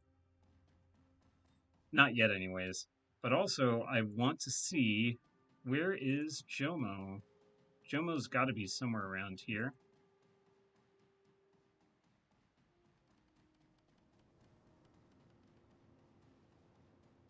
Hello, you? The sergeant let you out from your cage, looks up from her cigarette, a wary expression on her face. She raises an eyebrow and lets the smoke spill out of her mouth. Need something, Shadowrunner? I hear that you're with us now. Yeah, you got me for the time being. Got time to answer a few questions. Ask him and we'll see what happens. You have a name? Loom. Sergeant Maria Loom. Story to go with that name? My parents gave it to me the old-fashioned way. They liked traditions. Miners have a tradition of their own. They choose their street names. Mine's Slane. That explains a lot. That all you wanted to ask me? Gotta go. Back to it. Alright, well, I guess she comes up more later. Jomo, buddy, a pal, hello. Captain Jomo stands beside his speedboat, surveying the docks as if surveying his kingdom. His stance is relaxed, but an air of impatience lingers about him. His narrowed eyes and crossed arms suggest he's been waiting a while. As you approach, his eyes light up and he throws his hands into the air. Jomo claps you on the back, grinning wildly. Oh, my friend, I finally let you out of that ugly shed. I thought there'd be many more hours at least. They have no sense of urgency.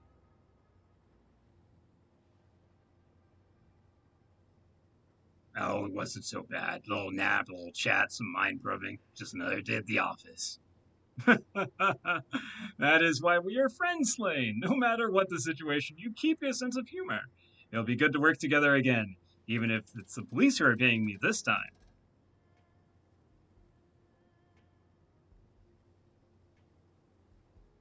Hopefully we can both make some money while we're here.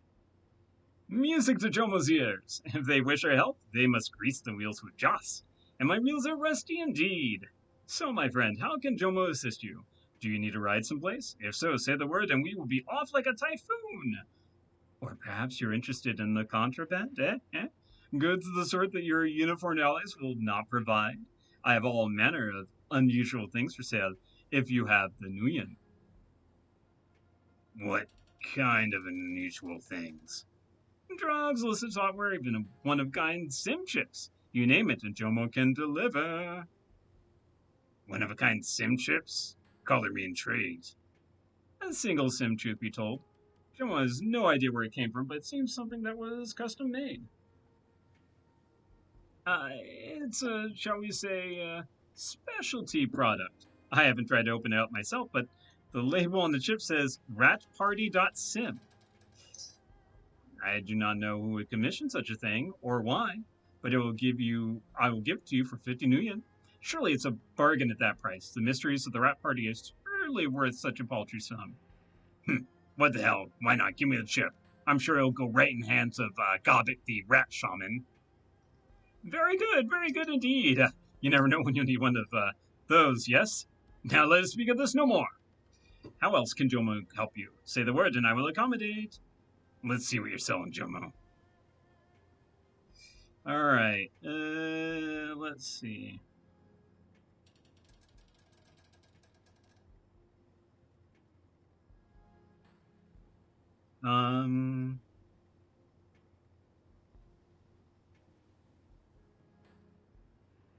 Blood calls to blood?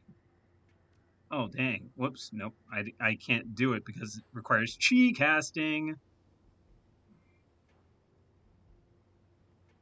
Chi casting, chi casting, chi casting. I know this does more damage, but my sword is actually magical. And it can hit. I can use lightning. I make it shoot lightning like a Mjolnir. I don't need Cyberdex. I don't need any of drugs. I don't need any of the drugs. Nah, I don't need any of that. The senior inspector said that you were looking for me earlier. What's on your mind? Of course. I have a friend with a bit of a problem. His problems involve a family member, megacorps, and stubborn guards with guns. He asked if I could handle it, but I'm a smuggler, not a Shadowrunner. You, however, fit the bill nicely. I don't want to repeat the details here. Police don't need to know. Jomo slips the PDA out of his pocket and taps at it. Here, I've sent you the details. It should be on your computer already. Look it over and let me know if you're interested. That's a hell of a speedboard you got there. Thing of beauty, isn't she? With Jomo at the wheel, the drunken mistake can outrun anything on the South China Sea. The, drunken mistake, huh? How'd you get her name? Well, her former owner was a Fuji executive, a bloated cranker of a man, drunk on power and British gin. He took this fine vessel on a one-man pleasure cruise, blundered to Yoho Joa waters, and stalled her out. I came upon him, drifting helplessly, crying for help against the roar of an uncaring sea. You're a pirate. I think I can put two and two together. I did not kill him, if that is what you're thinking. Jomo is not so heartless as to kill such a pitiful specimen as this. Naturally, I helped the pulse roll into my safe, seaworthy dinghy. Then I crossed over the beautiful machine that you see, restarted her engines, and the rest is history. I named my prize the Drunken Mistake to commemorate that fateful day, and this is salute to her former owner. May he live a long, besotted life wherever the tides may have taken him, and if the waves dragged him down before he saw land again, let him drink forever in the afterlife. See you later, Jomo.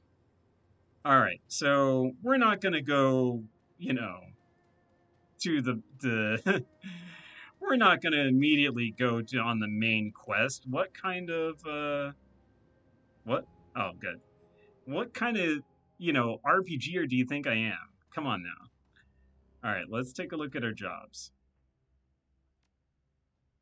All right, view all pending jobs. Undersea lab job. From Sergeant Lee. Hey, good to see you're interested in my proposal. My friend, the one with the problem, is named Ming Seo. He's been infected with the disease and he thinks it was done deliberately. Here, I've attached the video message he sent me. His condition is worsening by the day, so I'd really appreciate if you could help him out. He's fairly high up in Minobe International and he's got a lot of money. He needs some heavy hitting freelancers to help him out, so I figured it would be right up your alley. An elder man with a sickling pallor sits down in front of the camera and coughs several times. A series of intravenous lines have been attached to his arms, and a pair of respirator tubes snake into his nose. When he speaks, his voice is querulous and has a breathless quality to it. A disease that might have been given to him intentionally.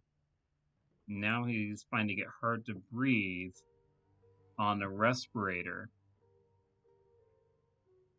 Game was made in 2015, folks. Just saying. Just saying. Lee, I know this is a lot to ask, but I don't have anywhere else to turn. I'm dying, Lee. The bastards at Shiawase did this to me. I don't know how, but they got someone close enough to me and infected me with some kind of experimental bioagent. Covidia, I think it's called. Minobe's best researchers are working around the clock, but ordinary treatments aren't cutting it. They figure they'll be able to synthesize a cure in 6 or 7 months, but I've only got one. Doctors tell me they need to create a line for monoclonal antibodies to fight this thing. Lucky for me, I know where one is. The Shiawase bastard that did this has been in contact with me. They said they give me doses of the treatment, just enough to keep me alive, but not enough to kill all of the virus. All I had to do was sell out Minobe, give them insider information on our projects. Ming pounds a fist in the armrest of his chair, doubling over with racking coughs. To hell with that. They want to play with fire? So be it. I need you to use your contacts. Find me some goddamn mercenaries. Not just any mercenaries either. I'll pay top dollar and I want the best. You hear me? I want ones who've killed gods. Minobe's information warfare teams have tracked the probable location of the germ warfare lab that this goddamn disease came from. It's some undersea place out in Yamehawe, codenamed Namazu. It's totally unlisted, and that means only one thing: illegal research. The mercenaries need to get into that lab, find the germ warfare section, and get me the monoclonal antibodies I need to live. Don't worry about getting down there. I'll loan you a mini sub. Our security techs assure me they can blank the facility's sensor grid for just long enough to get a team inside. I don't care how our contractors go about acquiring the cure, so long as they get it to me quickly.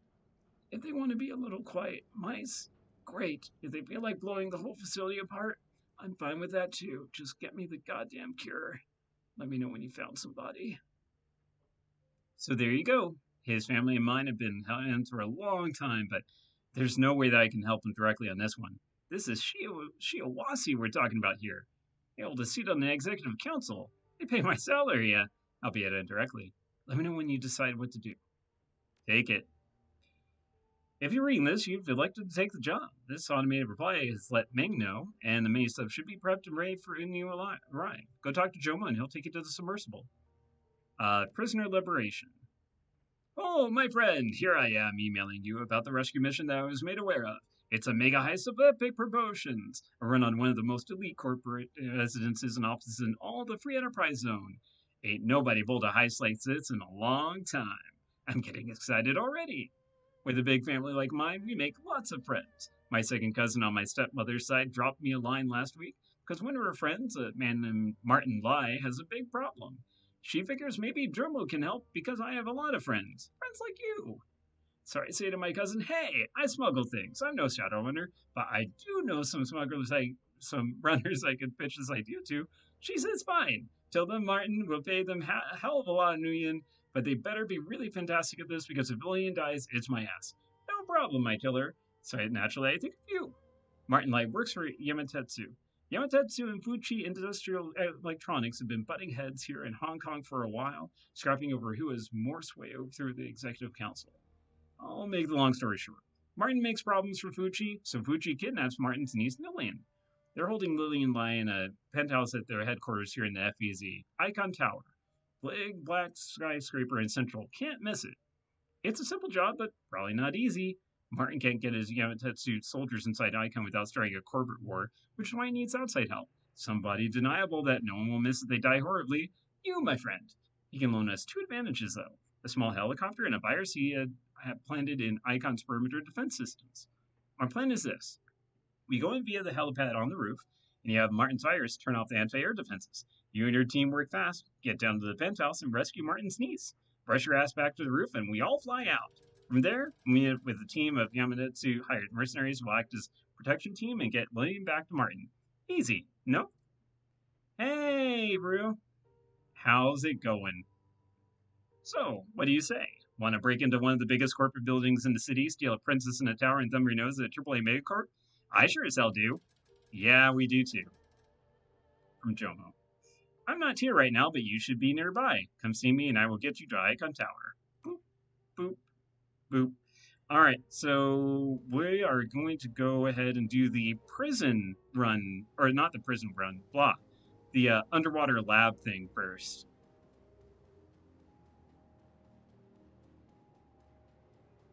How you doing, Mr. Sir?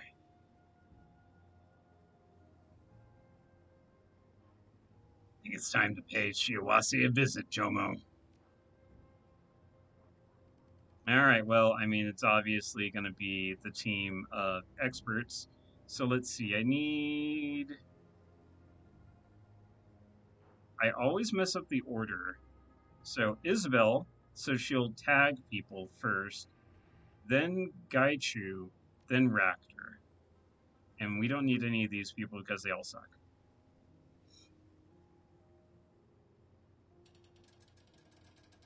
And I think we're good. Let's do it.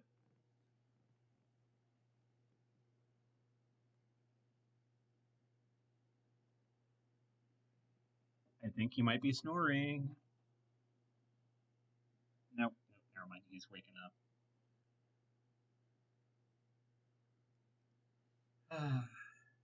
Don't worry, buddy. We're going to be going for a nice long walk after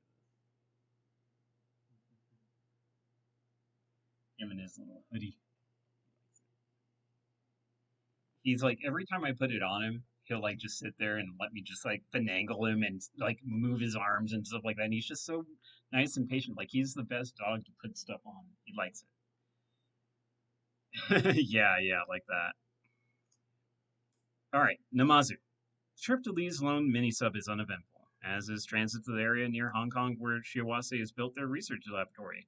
The sub descends swiftly, and you're kept company by the hissing of the oxygen scrubbers, an occasional ping of active sonar striking your hull. As you near the coordinates for the lab, Jomo begins switching off all but the most essential systems. After a few minutes, brighter light filters through the portholes as you ascend into a moon pool, and there's a dull thud as the facility's clamps close around the sub to lift it free. Let's go ahead and actually we'll go for the good stuff. We'll take this just in case. Yeah. Anyone else need anything?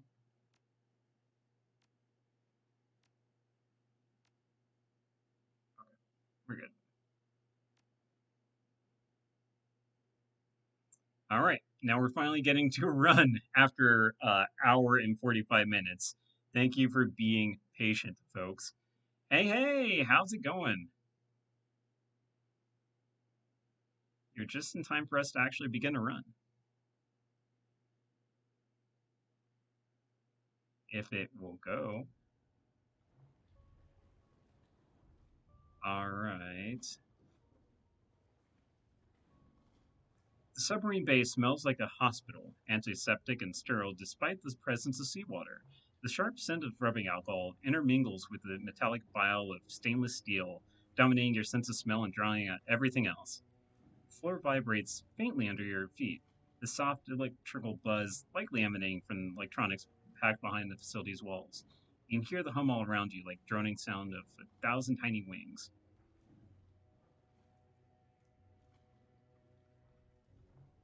Make good time.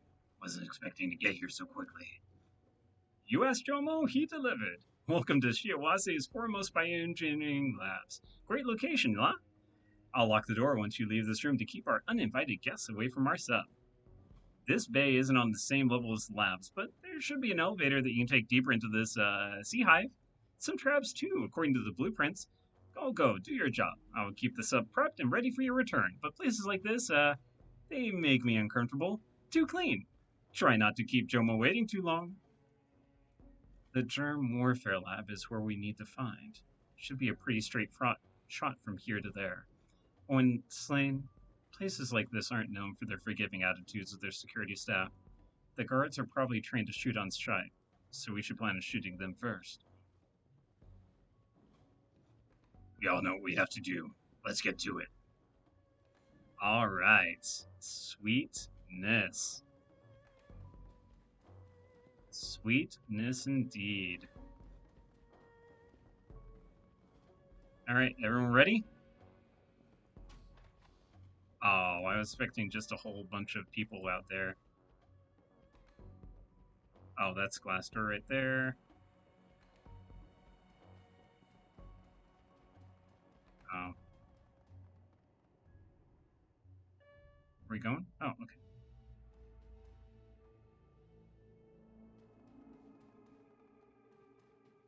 Okay. Man, they locked all the side doors here. All right, everyone ready? Oh. Isabel hisses under her breath, grabbing your arm. Shit, guards! Look over there. There's no way we're getting past them without a fight. At least they don't seem to have seen us yet.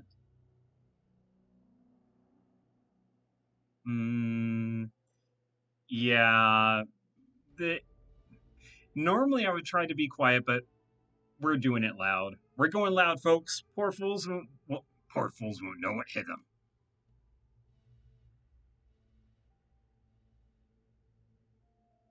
Yep.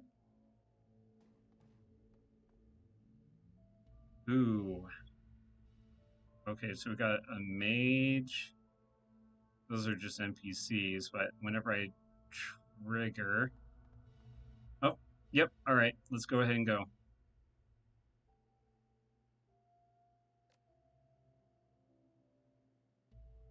Alright, so let's buff you up.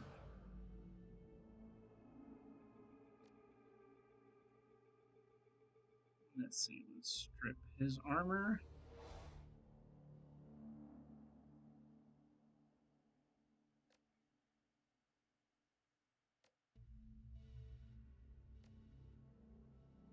Dang. Let's wait. Isabel, you wanna... Maybe... Can you not see him yet? Okay. Well, things are about to get very loud. Mark him? Yeah, I kind of figured. Pop. Alright, Gaichu, let's get you armored up.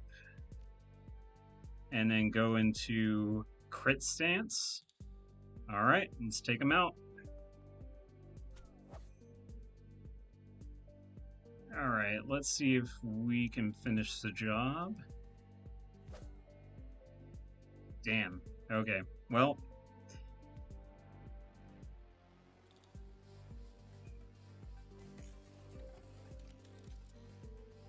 Let's get you pumped up here. Got that going, and then got that going. Alright, so let's say you'll go here.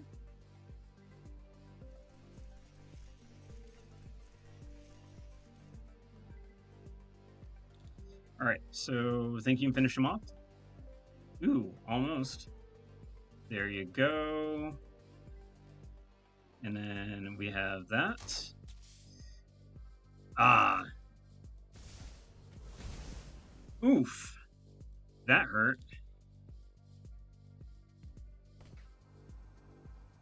Oh, got another drone. And we have some runners. Well.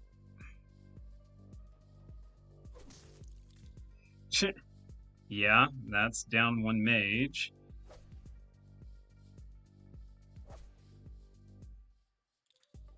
And then I should have done this earlier.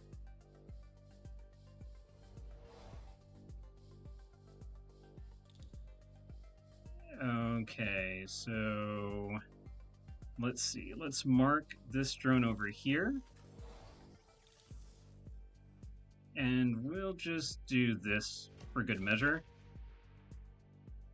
Grenade launchers. The sneaky option, of course.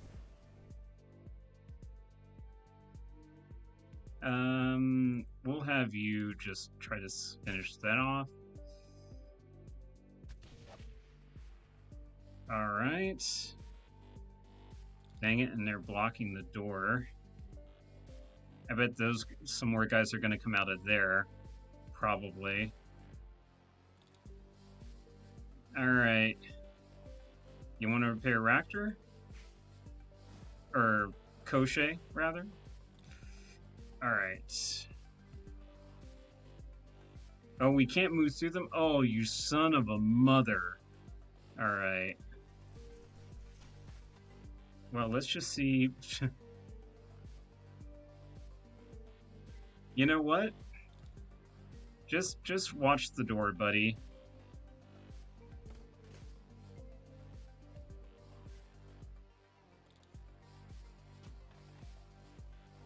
Oh, they're just running that way. Okay.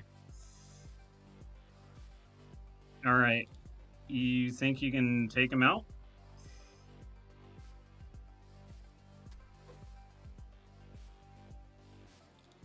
Let's see.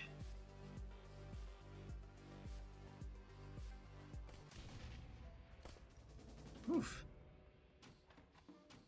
Well, that could have gone a little worse. All right, lab computer. This terminal's been left unlocked because someone was like, "Oh no, guns and bullets."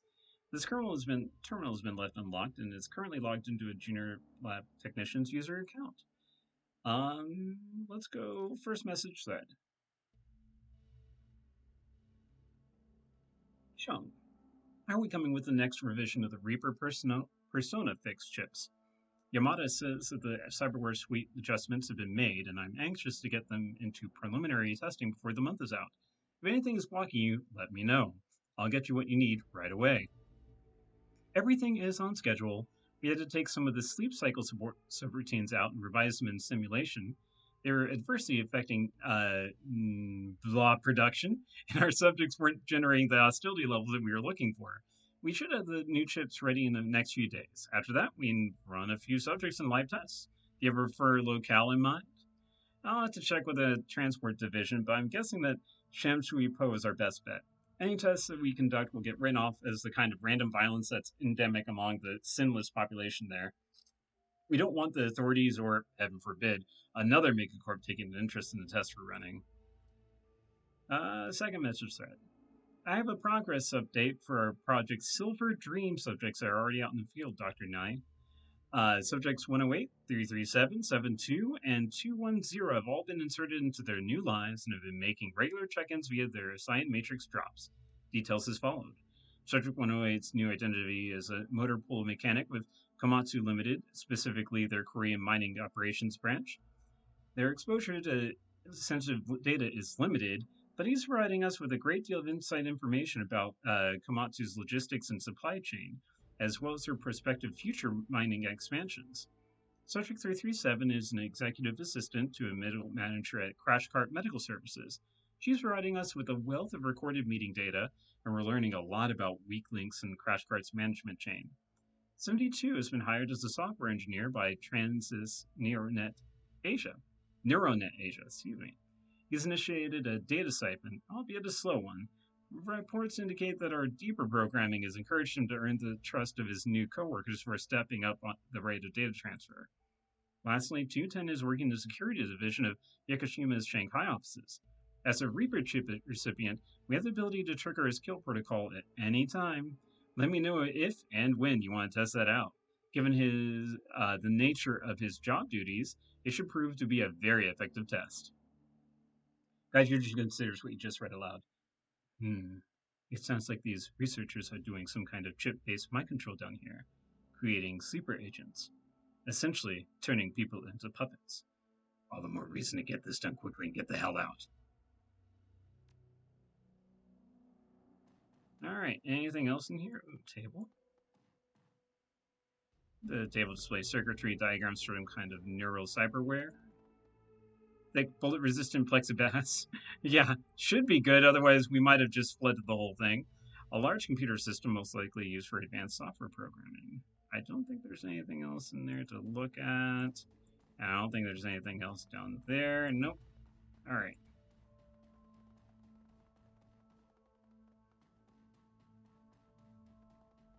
So, people left out of that elevator there.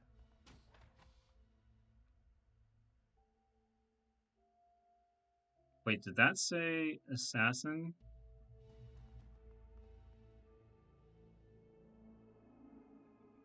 Lab computer's monitor glows brightly, awaiting your input.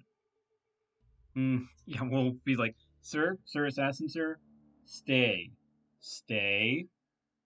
Good assassin. Read. First archived message.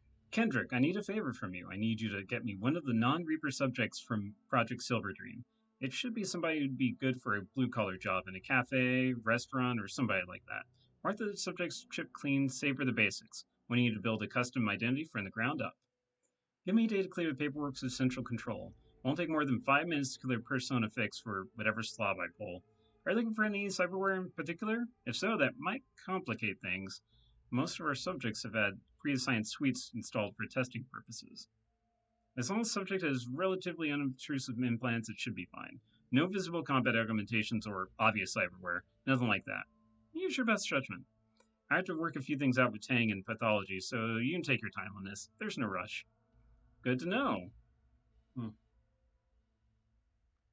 Excuse me. I think I have one that'll work. 91. Human male, late 20s, average height. Its only obvious implants are a data jack and an ordinary cyber leg. Pre-existing too, so it's not one of our upgraded models. Alvin prepped. Project Silver Dream Asset Accounting and Disposition active 41 subjects, field 29 subjects, and active killed 416. Whoops. Acquisition subjects have been acquired from across the Hong Kong Free Enterprise Zone. Primary locations are Aberdeen, Yaoyachun, Kuntong, and Kowloon City. With the recent loss of the walled city, Kowloon has become a less attractive location for subject acquisition. Future possibilities include expansion to Shenzhen, Indonesia, and Shanghai. To date, approximately 71% of the chosen subjects have been sinless, 23% possessed a criminal sin, and 6% possessed a standard sin. Given these numbers, it's unsurprising that there's been no official investigation into the subject's whereabouts. However, Project Silver Dream personnel must take care not to draw attention to the project by recruiting too heavily from the same neighborhoods. Alright. Anybody here know the door code to the medical closet in Delta 2-5? One of the handlers got his finger smashed in the door and he lost a lot of blood before the tram get him back to Cam before. Speaking of which, doesn't it seem kind of stupid that anyone else that we look up the medical closets? What gives? Gee, let me think. There isn't a lot to do down here, and we got a lot of mind-altering substances in medical closets. Why do you suppose that we keep the closets locked? While you ponder that, the code's 8236. Get what you need to fix your Sandler's boo-boo. But if anything goes missing, you can expect Commander Guard to come knocking. 8236, good to know. And by good to know, I mean good to know. What? Why is my line sidewall? Oh, well. Oh, well. Well, I'll get him. I'll get us. And then I will Hunker down right there.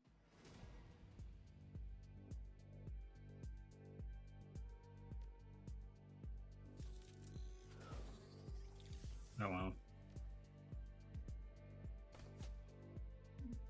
Good shot. Not as good a shot.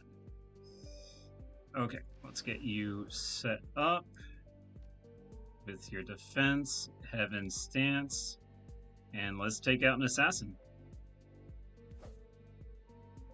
Alright, well, I mean, that's to be expected.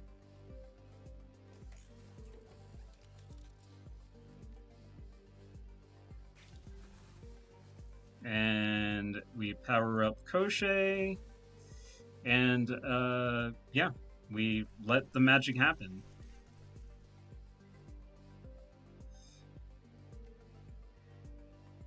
Ooh, wow, he's hard to hit. Ooh, are you? Ooh, Koshei likes you.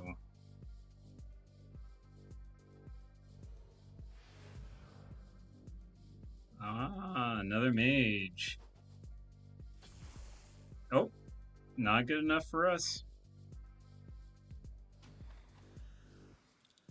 Another drone. Ooh. Did you just fire on your body? Whoa, hello. Yeah, get out of here, buddies. Alright, let's keep on doing that.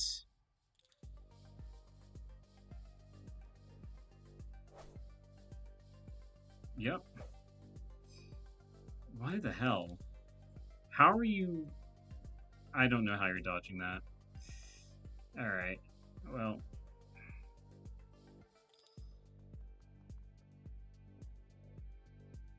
Let's get our grenade launcher out. Maybe we'll do some damage that way. Good enough for me. Alright, and then a slice. Oh my gosh. Thank you. Dear Mother of Lords, that took forever and a half. Alright, well, let's patch you up a little bit, and then... Is there anyone you can even try to hit? I guess this guy over here? Yeah, that's... that is not your forte. Wow, these guys are tough. Alright, well, let's get the Conjure out of action. If we can. Holy moly. Wow, these guys are tough. I like it.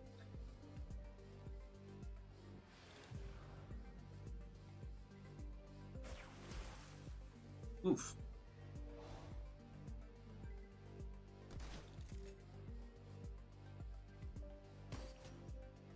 Holy moly. Keep on running, buddies. Alright, well, good thing I can cure myself. And let's see. Who am I stripping armor from? The Conjurer. Let's see.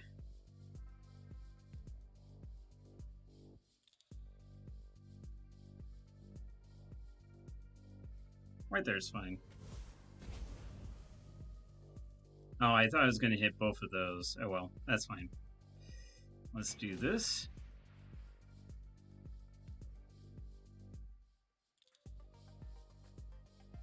Can we hit? Can we hit maybe? Damn.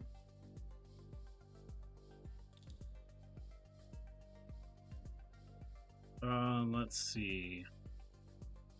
He's fine. Let's boost him up again. And then is there anyone you can try to hit? I guess. Yeah. Did not think so. Okay, well... I have to go that way anyways. Koshei, can you please finish this guy off? Thank you. Holy moly, that was the most trouble Koshei's had in a fight. Like, almost ever. Holy moly. These folks are not messing around. Alright, let's go after this guy. Good job. Good job. Holy moly, ow. I gotta wait one more turn on the heal. Let's see. Can you take that one out? Good job. Alright, then let's try to mark him to make him at least a little bit easier to hit. There we go.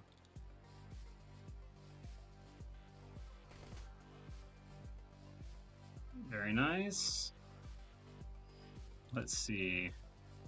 Gaichu, you want to finish the job for the guy who sliced you in the back? Or shot you in the back? As you proceed to slice him in the back. You hear a telecom begin the ring. And after fights, any wounds that people took, their latest wound heals up, so I don't need to try to heal them and stuff. The telecom blinks to life and a woman's face appears on the screen. Right below the image identifies her as Dr. Janet Tang. Below her name, the words Gamma 4 Pathogen Hot Lab appear in bold red print. It's difficult to make out the woman's features behind both the telecom screen and her hazmat mask, but her eyebrows are knit together in an angry line. She taps on the receiver. Hello? Can you hear me? She leans in towards the screen, squinting. Much of her face is covered, but her clear complexion tells you that she's probably young. In her late 20s, maybe. Her mouth and jaw are hidden behind her breather, but you can hear the frown in her voice. All this damn racket is making it hard to hear anything. I got alarms blaring from every corner of my lab. I don't know what you're doing over there, but it's impossible for us to work under these conditions. Her voice gets louder, angrier. I swear, this is another impromptu drill. Do you know how much progress I made on the HN 539? Do you? Almost none. I'm barely a quarter of the way into this thing, and I got a deadline to meet. Everything's fine over here, Doctor. Probably just another security drill. Over. I swear, if those meatheads are at base 11 ever want this Corville finish, I'm gonna... Wait. Hey! Hey, you're not security! An antimicrobial, huh? I think I know where I'm heading next. The doctor's face totally pales. She points a shaky finger at the screen. You stay away from my lab! You have no idea what you got started in here! If you come in here all guns blazing, you could release enough deadly pathogens to kill everyone in this lab several times over. Doctor blinks as if trying to confirm what she's seeing, then turns to look at something behind her. When she turns to look back at the screen, her expression is stern. I don't know what you're doing here, but you better stay where you are! The sincerity of her words is undercut by the tremor in her voice. Unfortunately for you, that is not an option. We are here on a job. Whatever inconvenience that may cause to you is of no concern to us. I'm warning you, things will get ugly fast if you try to leave the sector you're in. You see her hand tremble as she slaps the receiver. Telecom. Screen crackles and goes black. I have a feeling that isn't the last we've seen of, Miss, what was it? Janet Tang? I doubt she could pose any meaningful threat to us. Nevertheless, there's no harm in remaining vigilant. Alright, well, let's clear up the rest of this stuff. A frozen metahuman lies within this cryo tank awaiting surgery. Yikes. This research station is unlocked, ready for your perusal. Let's see. Timeline on special project? How close are we on the special project, Chung? I need that subject in field testing by the end of the week. Central is breathing down my neck to get results, and I'm not going to let it slow down on your end and get me demoted. There's only so fast I can move, Nye. Writing the persona that you specify will take a minimum of 4 days. We could do it faster if you'd lend us more people, but no, you wanted to keep the core team. Give me some help from the Cybernetics firmware team, and we should be able to move closer to your proposed timeline. Okay, Chung, you win. You can have Dang and two assistants. Dang, I want you to help Chung out with whatever he needs. This is a red ball. The end of the fiscal quarter is coming up, and I will not have another bad review. Got it. We'll shift priorities immediately. Okay, people, we've had to change the code for the weapons locker again. Our security drones kept crashing whenever anyone put in the previous code. QA Meds managed to track the problem down to an Easter egg that someone wrote into their object recognition code. I guess that 1337 has some significance to some joker on the engineering team. Tee-hee, leads. Given this new information, we changed the code to 4077. Hopefully this will resolve our random drone crashes. Excellent. I'll take it.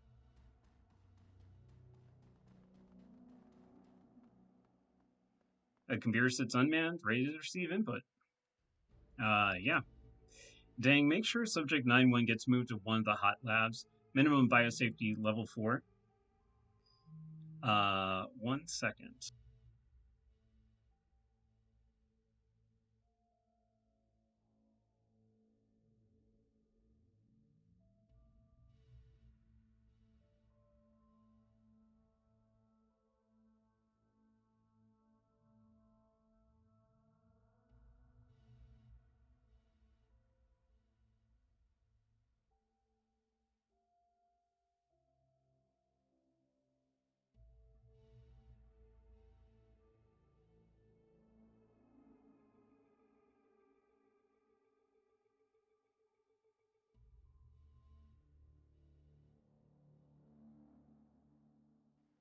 Sorry about that, folks.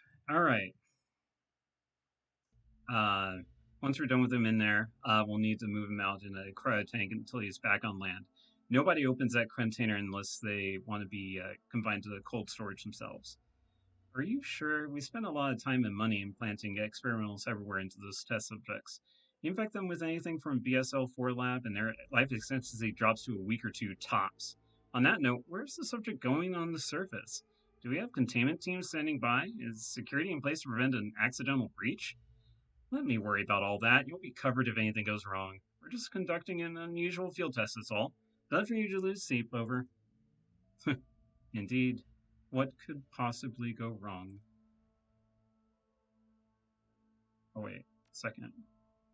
Okay, Hung, since you're new on the project, you probably aren't aware of the various suites we've been installing into the test subjects.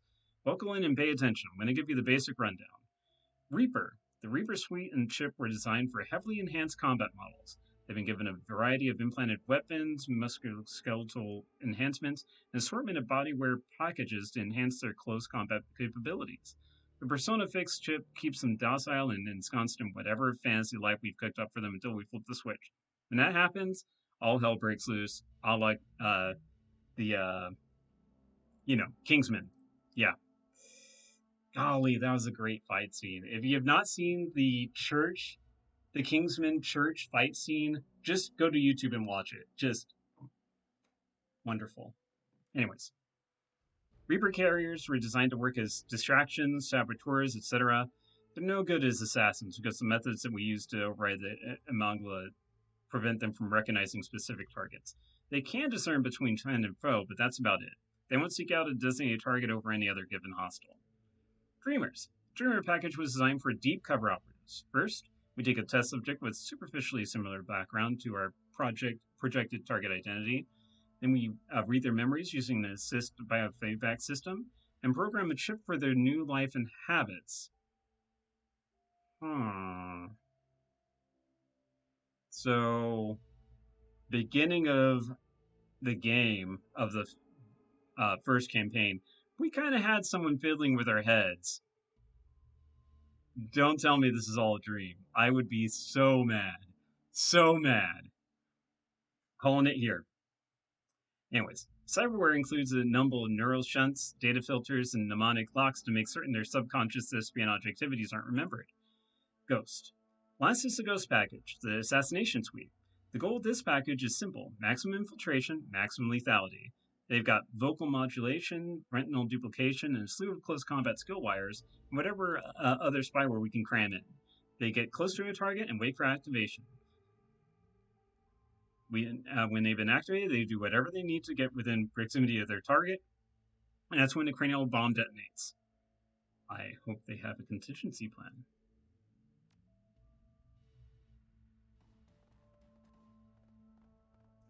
Okay. Well, I guess we're moving on.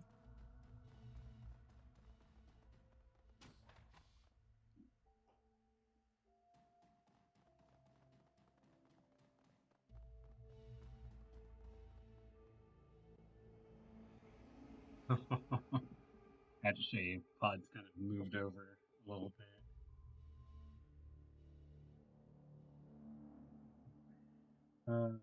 He does kind of sleep. Oh, he's doing this guy. Oh, good stretch.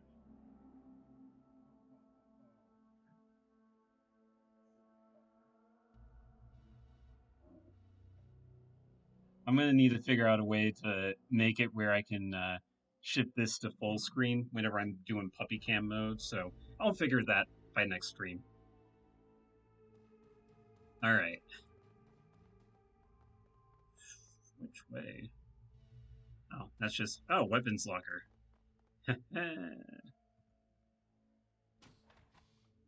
Give me. At least this stuff we can probably sell. Yeah, let's take it and stash it. Uh, rocket rounds. Holy moly. Yeah, we'll just put that in the. We'll sell that too. Rocket rounds. Oh, I see a combat area coming up. Oh, row on row of man-sized pods line the walls of this room. Each pod contains a single occupant, men and women, bound by states. All of them apparently are asleep. People in the pods seem almost peaceful in their slumber. They occasionally twitch and sway, but otherwise they remain motionless. What's the nearest pod look like? I lean in to get a closer look. Sorry, other pod. The sleeper inside is the weathered, craggy features that you've come to associate with street-level living, but he's wearing a surprisingly amount of chrome for a homeless man. Ugly welts and bruises mottle his skin, and a handful of fresh wounds paint his torso. The incisions on his torso are surprisingly neat and clean. Recent surgery, perhaps. Upon closer inspection, you see a slim, braided cable that stretches from the wall to the sleeping man's data jack. The other end of the cable has been hooked into a nondescript Chihuahua device that has been integrated into the pod. Glancing down the line of pods, you can see that all the sleepers are connected to their pods in a similar fashion. There's a peculiar energy in this room. I feel many presences, but all of them are relaxed, as if in deep slumber. Zoe points at the device that one of the sleepers are strapped into. Slain, take a look at that. My guess is that they've all in a deep dream state via matrix induction, living false lives to keep them docile. They probably have a Bunraku-style lockout once they're brought out of it. In short, they're human robots. All of them. So I can believe it. If there's only some way to get them out of here.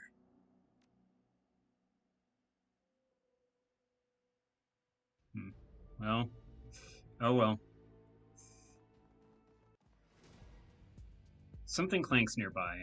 The sound reverberates in the still air, stretching and lengthening into a persistent hum. It sounds a bit like the ambient drone of an air circulation system, but as you listen, it grows louder. Gradually dawns on you that the noises come from the walls, but from the pods that protrude from them. There's something disconcerting about that sound. I cannot place it, but there's another loud clank, and you catch a hint of the motion in the pod nearest you. The pod's occupant, a battered troll riddled with chrome, shifts uneasily against his restraints. As you watch, those restraints disconnect. The troll's face and eyes slide open, and his face twists into a hateful snarl. Gaichu's nose wrinkles. Bloodlust. I can smell it in the air. The thing that has awoken has no mind of its own. Its only thoughts are of violence. Monitor near you flickers to life. A nervous-looking Dr. Zhang addresses you, eyes darting frantically around the room. I can't allow you to progress any further. Shirwasi has invested millions of yen in research in this lab. I can't let you threaten it. If you try to get any closer, I'm going to have to stop you.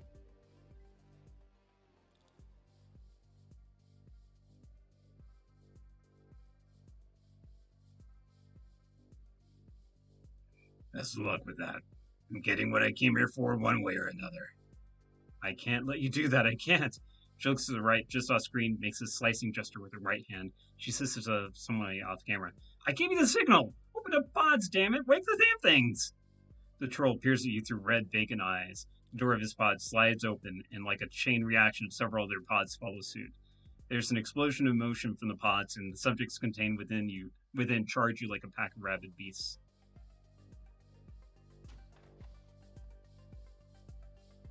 Well, this will be great.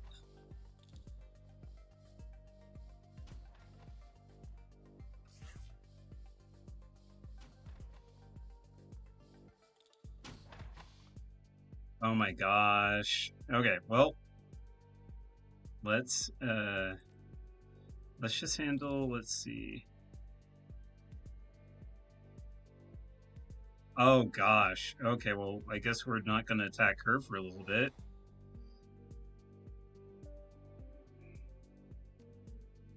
All right. Gaichu.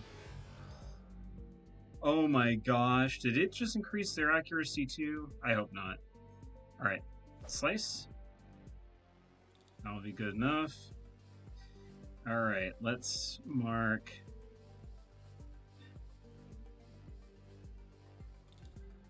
Let's just mark you and work our way down the line.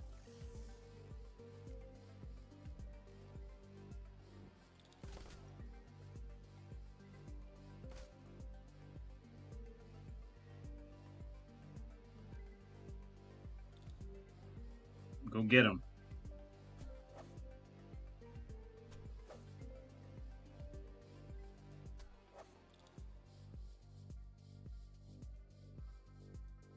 Alrighty. Let's get you pumped up.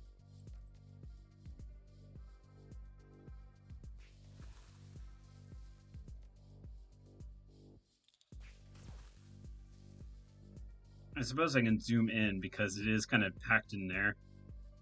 Alright. Laser mount you. And then critical hit, maybe? Ah, boo. Alright. 2 down. And let's go for this one. Whoops, oh well. Oof.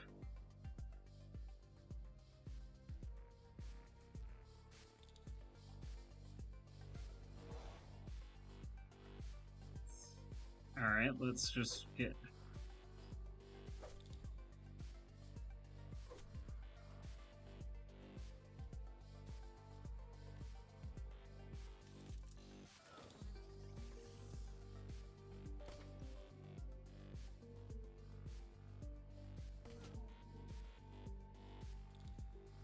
Okay, I was going to say, that dodge can't last all round.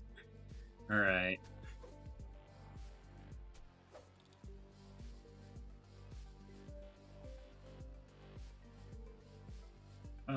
Ractor, you want to just take care of this, buddy? You turn to see Dr. Tang watching the scene from the telecom. Her face visibly pales as the final test subject falls to the floor. She splutters, barely able to form a coherent sentence. Yeah, all of them? She stares bug-eyed into the camera, her pupils flitting back and forth as she takes in the carnage on their screen. But they were supposed to be clean machines. Server's top of the line. You're going to have to do better than that. All that time, all that research? Gone. Tang stares vacantly at the screen as if still processing the situation. She looks exhausted, terrified.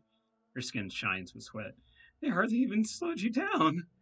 She pulls her back with a shake of her head. Her voice is weak. Look, you don't know what you're doing. How dangerous this is. Your even being here is a huge breach of every lab safety protocol in the books. But you can't still turn back.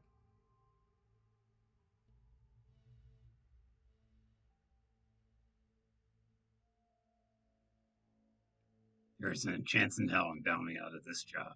I suggest you get over it. I can hear the fear in your voice, Doctor. It tells me that you are out of tricks. Expect us shortly. Stay calm, and I will not be forced to hurt you. Look, you don't get it. I work in a BSL-4 hot lab. That means I'm surrounded by aerosolized, lethal, highly infectious pathogens. Her voice comes out in a tight rasp. Literally anything that you find in here could kill you. Horribly. Hell, half the stuff in here could cause a global pandemic if it were to escape quarantine. That's more important than your damn job. She takes a deep breath and releases it into the mic. Oh, look, I don't expect you to listen to me, but I'm going to say it one last time. It would be in everyone's best interest for you to turn back, especially yours. She cuts the transmission, her face winks out across the various trid screens in the room. So you're saying that our former employer, or the guy you hired us, is not on the up and up. Shocker.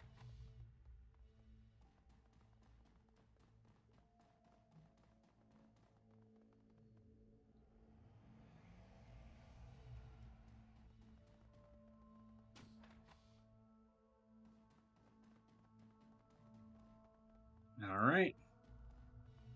Ding dong, we're here. Door is sealed tight. An access panel beside it flashes red. Laboratory Gamma 4 quarantine. Security lockdown engaged. Access level Omega 4 required for entry. Locked. Shouldn't be a problem, though. Try the keycard you picked up, Slane. If I remember correctly, it should have the appropriate credentials. You lift the card through the slot, but before you can slide it through, the figure of a frightened woman erupts on the scanner screen. Dr. Janet Tang. I told you before, you can't come in here. Her breasts come in tight, panicked gasps. She's doing her best to stay calm, but she's clearly terrified. I don't like repeating myself, so listen. Please. This lab is restricted for a reason. Besides the obvious fact that it's full of deadly contagions, it also contains highly sensitive and very expensive equipment that only trained scientists can handle. You barge in here and mishandle a single vial, and you will, in all likelihood, infect yourselves with whatever's inside. That would be a disaster, and I mean that quite literally. Guess you better give me some incentive not to mishandle any vials then. Are you joking or are you just crazy?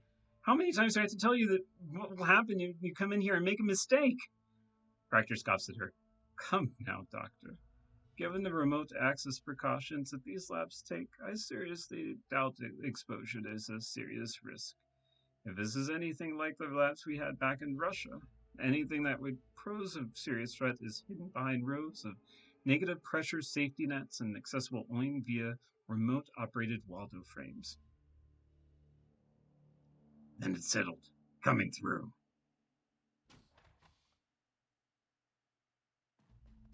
Game is saved. Alright. Let's see what's behind this door. Nothing. That was weird. Anything over here?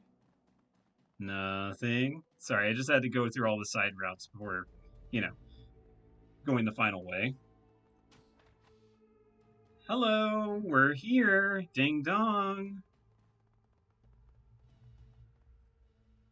Dr. Janet Tang stands firm. Given the situation, she looks remarkably well composed. She waits calmly as you approach, her shoulders held rigid and her arms crossed over her chest. Her two associates shuffle awkwardly behind her, their hands shaking. They both look terrified. I told you not to come in. You shouldn't be here. Her voice is firm, but there's a slight tremor in her voice. Listen to me. You made a horrible mistake. One wrong move and you'll release God knows what into the room. If you work with me instead of against me, we can all leave in one piece. She raises her hand in a calming gesture. I understand, and we're willing to cooperate with you to move things along faster. We all want to get out of here alive. So, this is me cooperating. You tell me what you want, and I'll give it to you. No more arguments.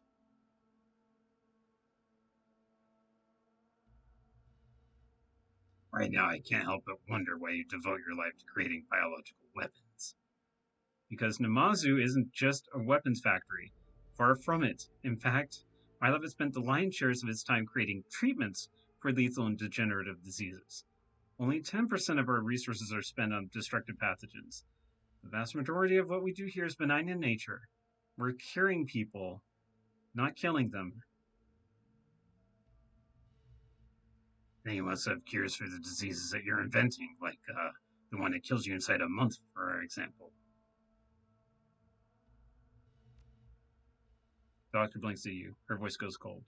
You're talking about pathogen GT0009, SARS-3, COVID 2.0. That's the one. Tell me about it. I can't. I'm sorry, but all information on SARS-3 COVID 2 is classified, and for good reason. It's one of the worst things we've ever produced in this lab. We can't let you. You're not here to take GT0009, are you? Please tell me that's not what you're here to do.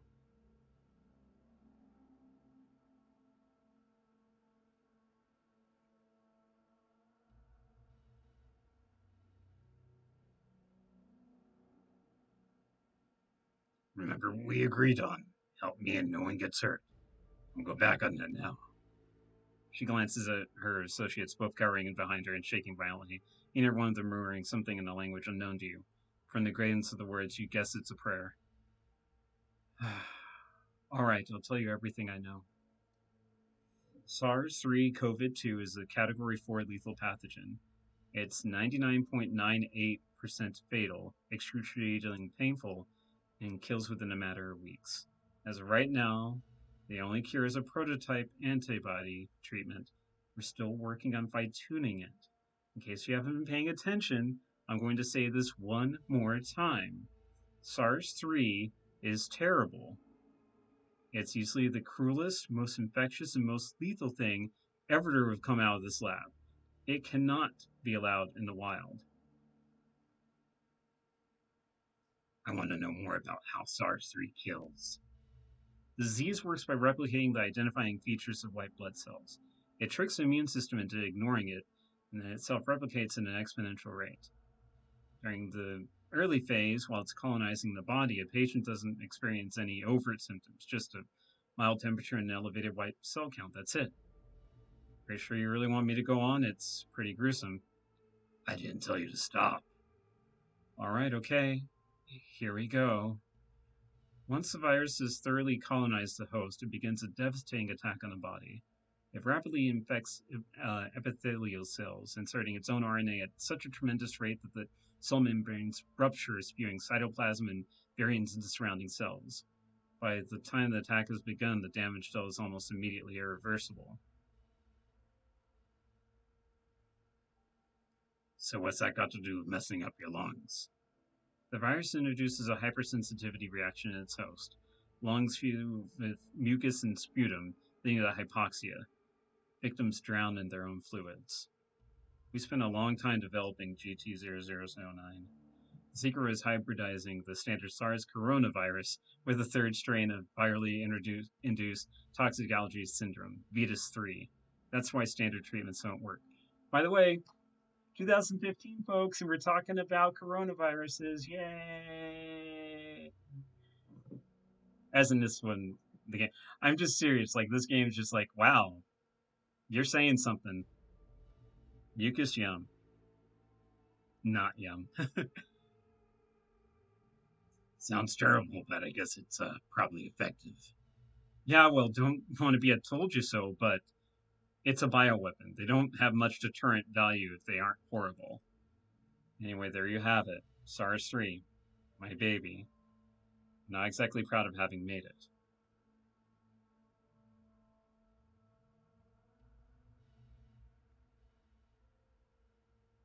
Sounds like my client's probably going to die then. She stares at you for a long moment, processing what you just said, then, not necessarily. We developed a strain of monoclonal antibodies in tandem with the disease. It is imperfect, but it works. That's the only cure. I was attacked by some test subjects of yours on the way here. Care to tell me anything about that? I suppose there's no point in withholding information, is there? Nope. You can see the doctor's cheeks pulled downward as she frowns beneath her mask. She nods her head somberly. The two researchers behind the door mimic her gesture, their heads bobbing up and down like a couple of pigeons. They're part of a study called Project Silver Dream. Each subject has been implanted with a prototype BTL chip. The goal of the project is to create a perfect switch for sleeper agents and spies, one that can remain undetected by current scanning and identification technology. As of right now, the project is still in early testing. Our subjects are more often used as test beds for new cyberware while the Silver Dream BTL chip is being refined.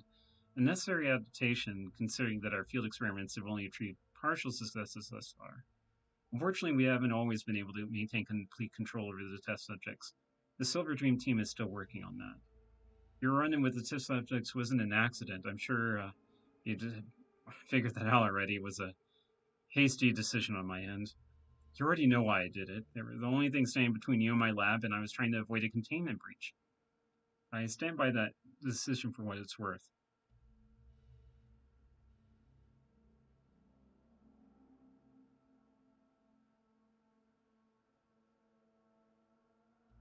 These test subjects of yours, is there any way to disconnect them from whatever you're feeding into their heads? The program runs in a delicate framework. Casual tinkering with the system could be dangerous, not just for our machines, but for the subjects as well. If you really want to disconnect the test subjects, there's a particular order that you need to do it in. First, you'll need to disconnect the matrix interlocks. Then you'll need to initiate a supervised override of the Simpsons feeds. Trying to do anything with the subjects without observing the proper procedures would be disastrous. If I were to try it myself without help and proper permissions, I'd probably flub it. That would in turn trigger the station's matrix defenses, which will only make a bad situation worse. If you want to do anything with those test subjects, knock yourself out, but don't expect me to help. I know when I'm in over my head.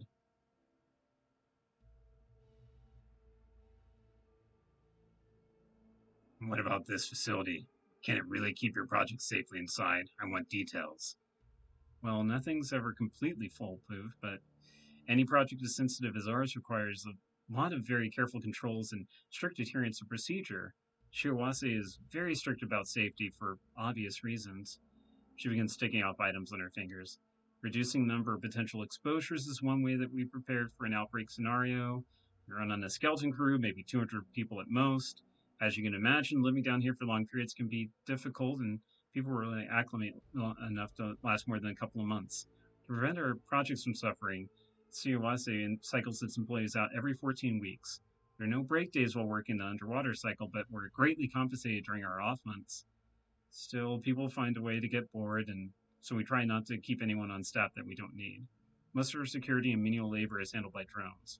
We still have a few flesh and blood security personnel. I think that Commander Gar has been down here longer than anybody, but mostly it's all drones for the blue collar work.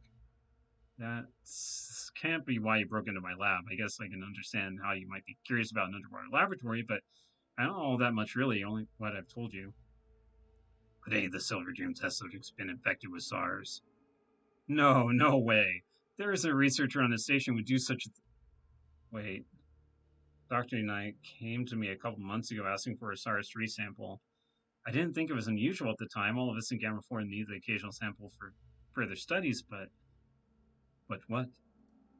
As far as I know, I never received his report on the sample, and the sample itself was never returned either. The way our system works, it's impossible to take or return samples without our computers logging the transaction, which means either still has it or he used it somehow. His numbers were slipping too. We were contacted by the board not long before he requested that sample, but I can't imagine he'd be desperate enough to use in such a risky and uncontrolled environment and on such valuable subjects. I have to concede that's a possibility, though. You know, those test subjects looked a little pale, never even sick. Do you think? You can't be serious. If they were affected, then. No. You should be fine. It takes more exposure than the shared space. If you prolonged exposure, maybe, but no. The risk is 1 in a million. You're fine.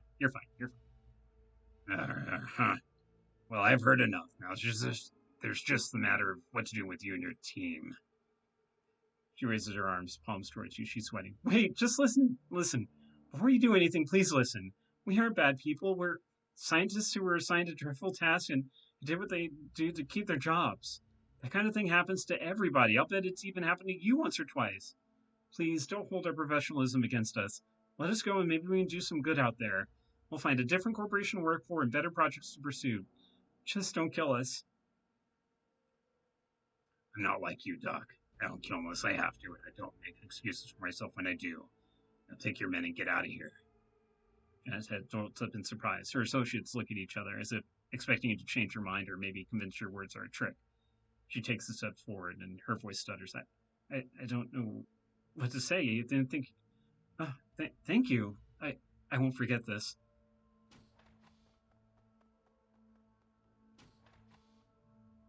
Petra nods as Tang and her researcher step through the door. How shall we proceed? I'd like to remind you that we have a sterilization countdown in progress, Silver Dream subjects at our back, and a potential disease outbreak in this facility. Whatever we do, we must move quickly. Our client requested a cure. It should be somewhere within his laboratory, likely under a heavy guard, given what Dr. Tang told us. The flashing light of a nearby console catches your eye. With a static click, the handful of monitors mounted around the lab display an unfamiliar face. Attention all staff, this is Commander Guerra. Ordered a red level security lockdown due to a facility intrusion. All personnel should drop whatever they're doing, report to the safe rooms in Sector 9 immediately.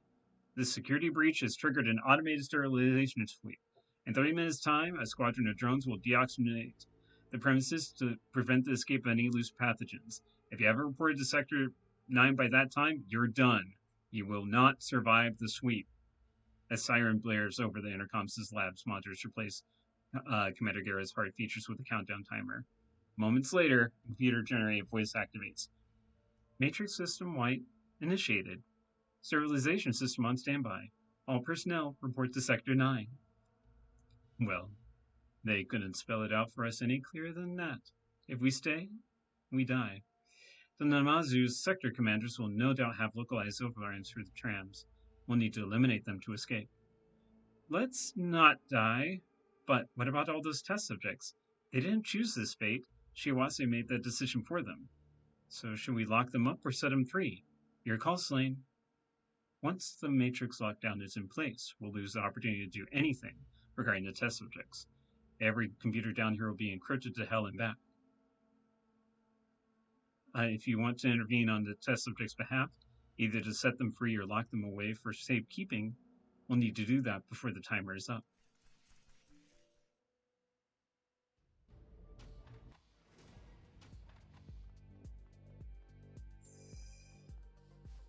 Holy moly. Well, they want to fight? They gotta fight.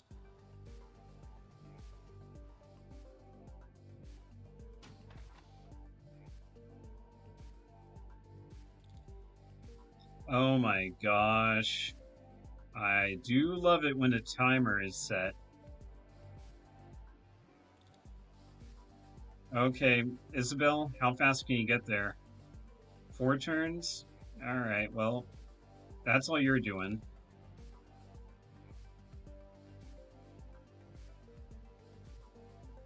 Alright, Slane... Let's...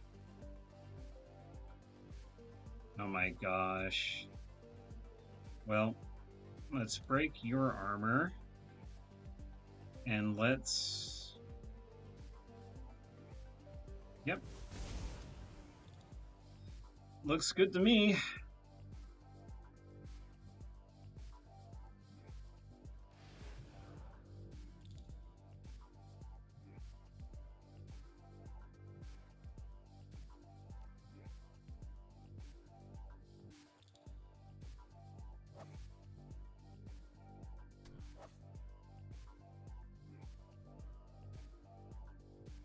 Alright, let's turn Ractor or Koshe on.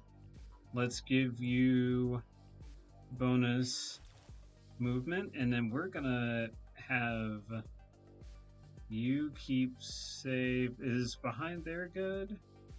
No, it doesn't look like it. Oh, we also have the people that are back there too. Oh boy. Oh, there was a firefight. Get behind there. Alright, Koshe, this is what your grenades are for.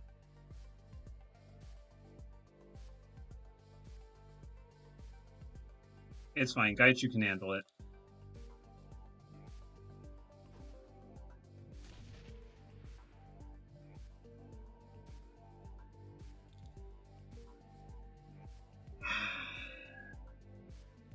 You sons of guns. Alright, well, we might as well just stun them for now. And then hopefully take that out.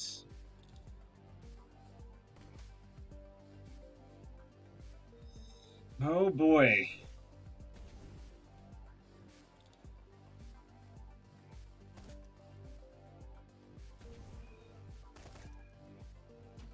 Wow.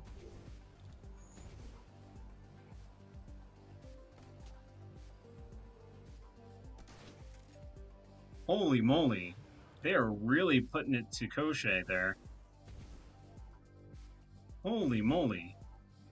That's the closest Koshi has ever come to being, like, actually maybe dead. Well, yeah, let's get you. And then how about I get that real quick? And then I will stab you real quick. All right, time to jack in.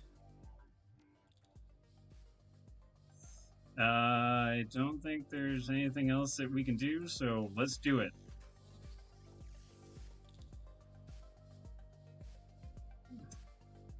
Oh boy. All right, so let's see if you can. Come on, you gotta kill him, buddy. There you go. Good job. Can you kill this one too? Good job. All right. Let's see.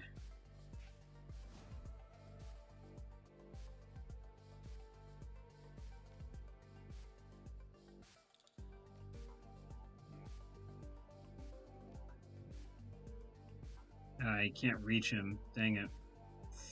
Well, let's give you some bonus aim at least.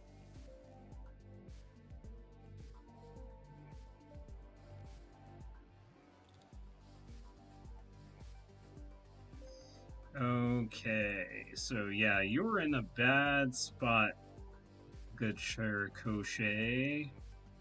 So let's.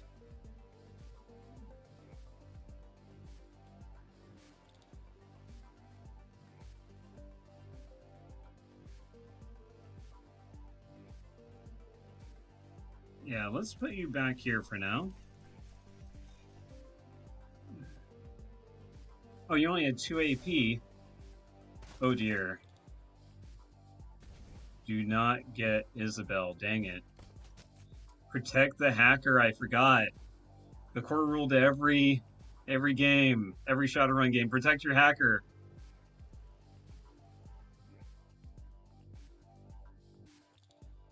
Ah!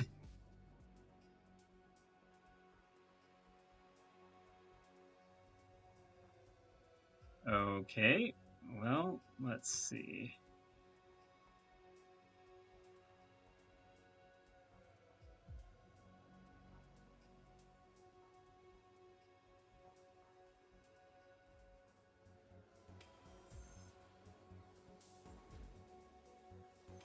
All right.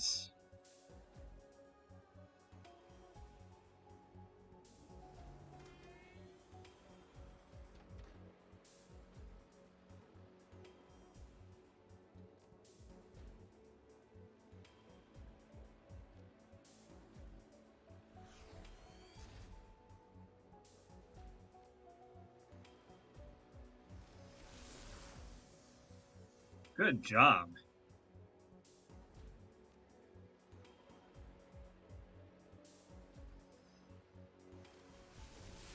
Dang, didn't think that would hit.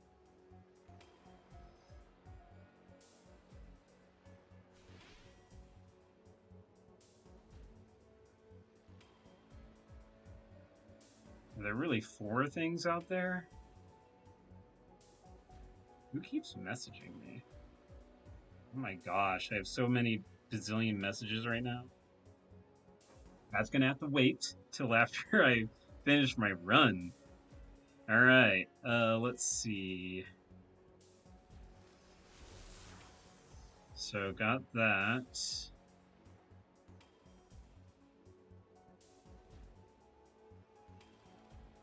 I forget all the programs. No, let's just do a regular attack.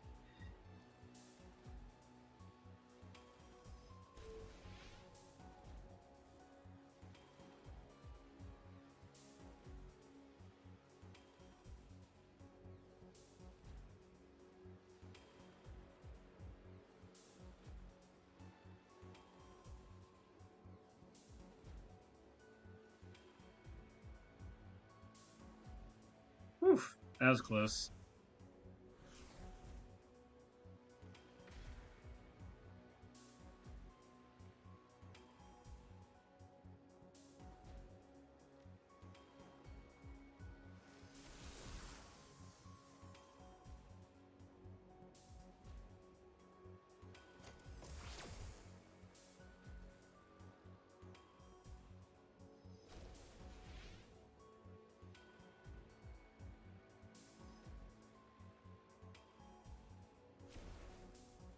Good job.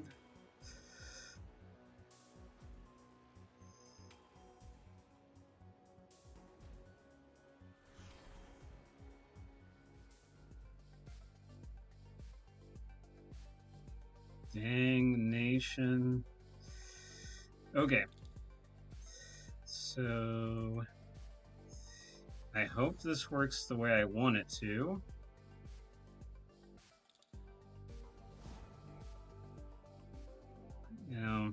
And did not, but that's fine. Let's see. I'm very happy with that.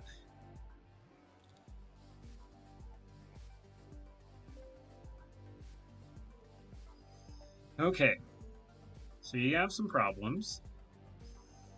Let's deal with them one at a time.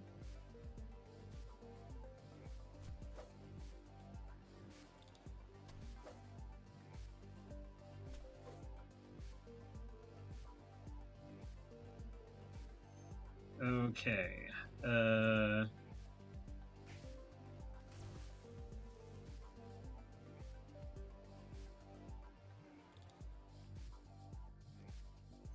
Come on, get lucky.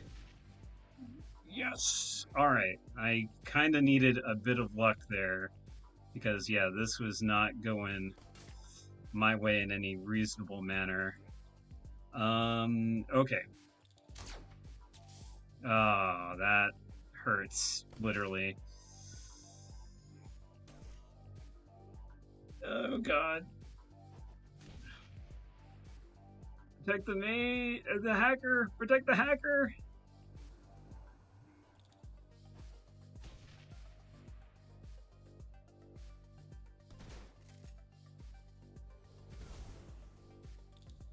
Oh my gosh.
Okay, here's some Simon Says. All right, let's do it.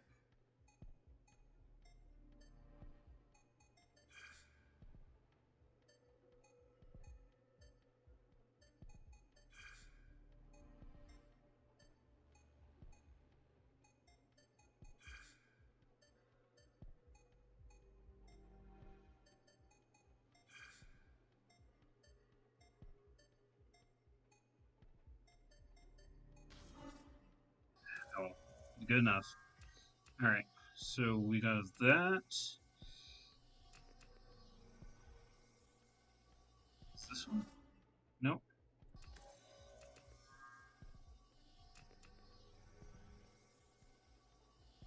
Give me a little bit more.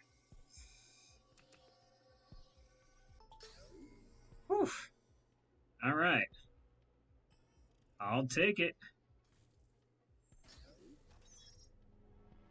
All right, so let's start around this thing here.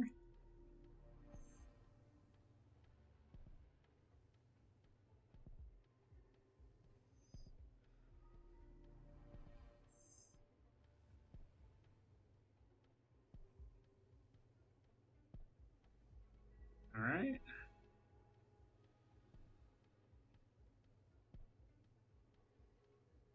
I love the little TikTok in the background.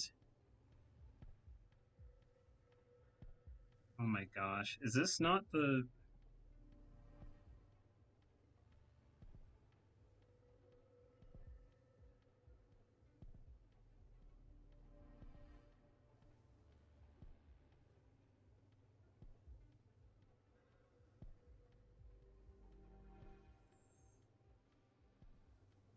Oof.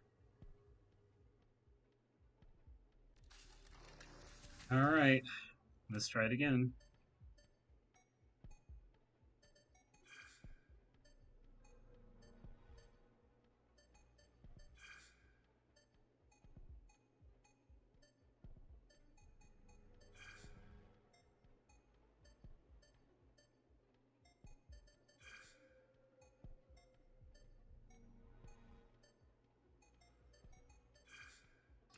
Enough. Alright, so...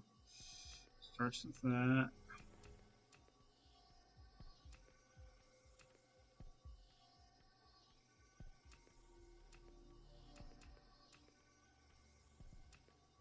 Use this. Yeah. Sweet, sweet. Accessing the master drone control node, you quickly disable the facility's drone network. The system hiccups a few times and launches a reboot process. A serious assassin message pops up. Apparently, you haven't just deactivated one segment of the drone network, you've sent every drone in the facility into standby mode. You shouldn't have to deal with any more drone-based opposition from here on out. Thank you, Iz. You the best.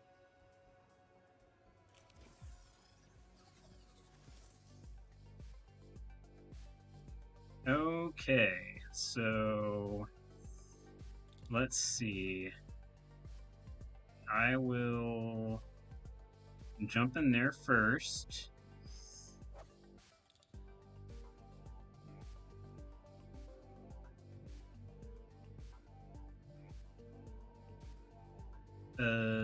Let's see.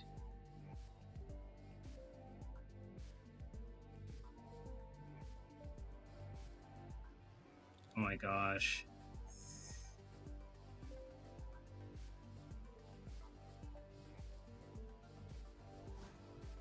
Alright, there we go for her. So, yeah, if I hadn't healed that, then she would have taken just a whole ton of just stupid damage. So, anyways, let's mark this fool. And guess what? Get grenaded, punk. And again. I'll take it. Let's see. Let's go ahead and... Alright, let's take out this guy first, I guess. Oh my gosh. Alright, let's get the lab safe real quick. Lab safe is unlocked. Seems the Matrix was the key to opening it. Rows of chilled vials sit on racks in the safe's refrigerated interior. Tractor reaches in, finds the appropriate vial, and pockets it.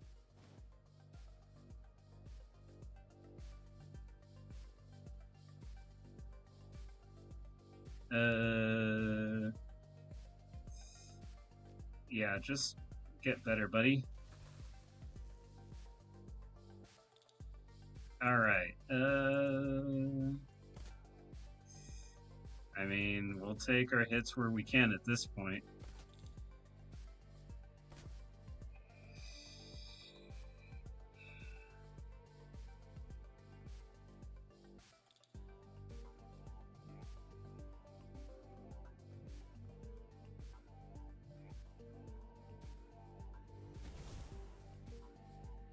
Ow.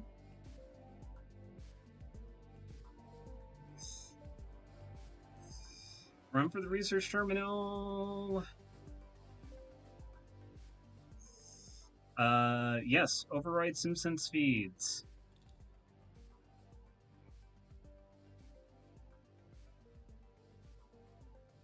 Yes.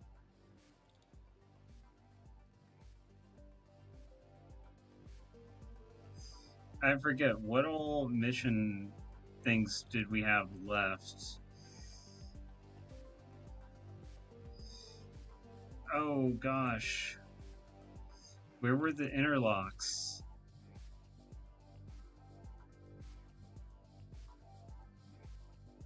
Oh, buddy. Okay, can you get that?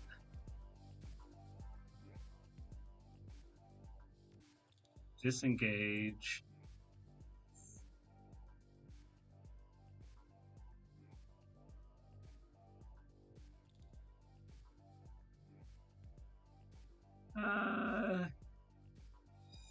Oh boy, this is where it kind of is like, okay, so we can release them, but we know that they're all like basically sleeper agents and they're robots, basically. Like there's Ractor kind of basically said, yeah, they're dumb. Anyways, their former selves are gone. Um but locking them away would ensure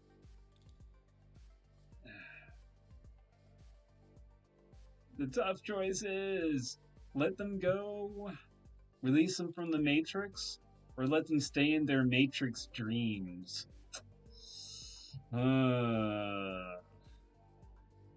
If you were stuck in the Matrix, would you want to be let out? Would you be a Neo, John Wiki, Pod Wiki, or would you be a Cypher eating your steak, even if it's fake? Oh, God. Pod, what would you do? You would sleep and snore.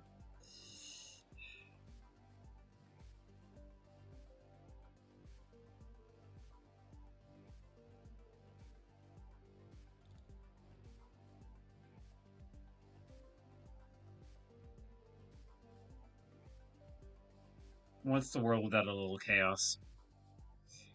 All right, disconnecting the subjects may result in a premature termination of program Silver Dream.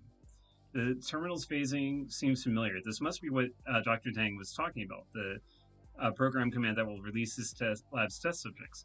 Tang put a lot of emphasis on the potentially dangerous fallout that could come from this course of action.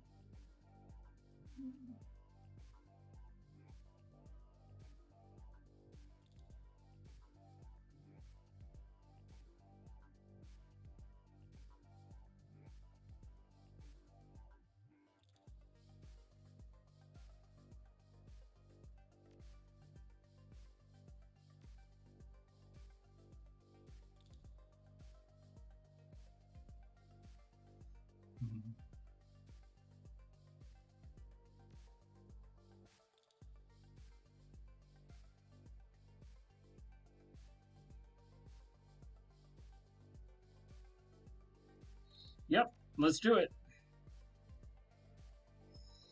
What's the world without a little chaos? Holla!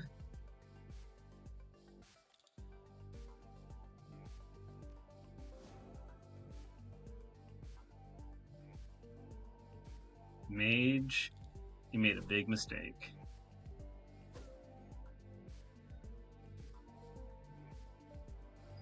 Let's see. Ractor, or Koshe, sorry.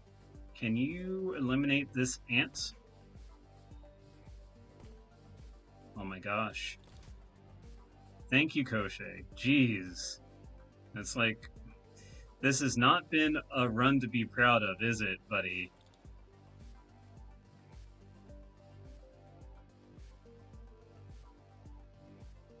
Oh gosh, should I click on him? Good. Woof.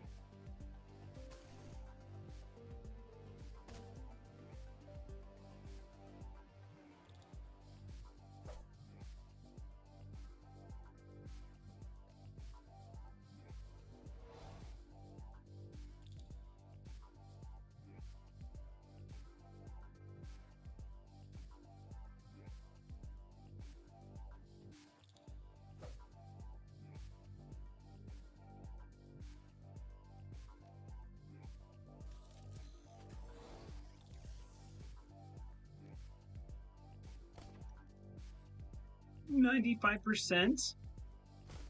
What is this, XCOM? Alright, let's finish this guy off.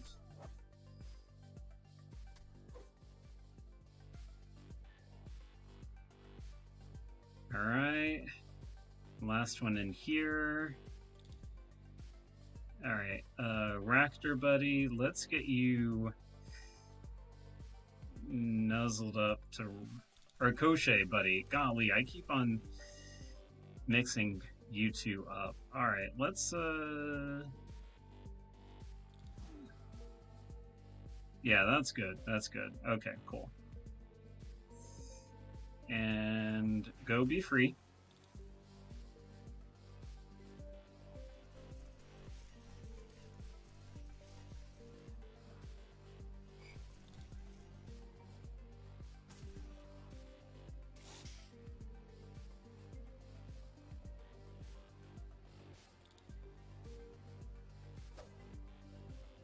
Yeah. You are going to regret that, buddy.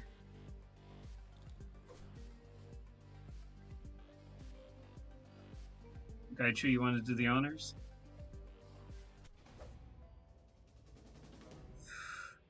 Oof. Oof. That was tough. I like that fight. That was good. All right. Let's see. Oh.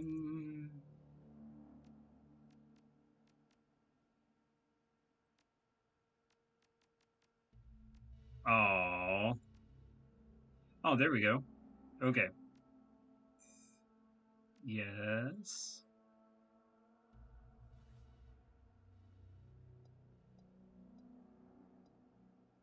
And so you want to use teammates healing stuff before your own, because theirs will regenerate between missions. Yours do not. Let's see. Who else is missing hit points? You're fine. I'm down. Down. You need some. Let's say you use your one on Iz. And then, whoops. And then, let's say,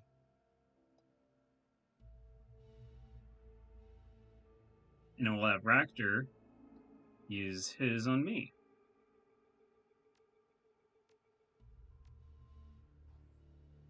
All right, good enough.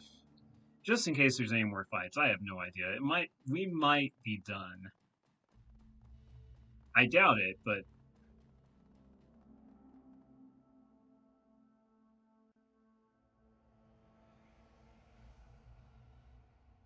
yeah, we gotta go through everything again. A sharp melange of smoke, explosives, and ozone buffets your senses. You hear someone calling to you from the pod room. A disheveled, brown-haired elf is crouched just inside the door. His blade face turns to you to shout above the din of gunfire and screams, "Take cover!" Yeah. Didn't think it was that easy. Even though I said that was a pretty hard fight. No, we're still going, buddies.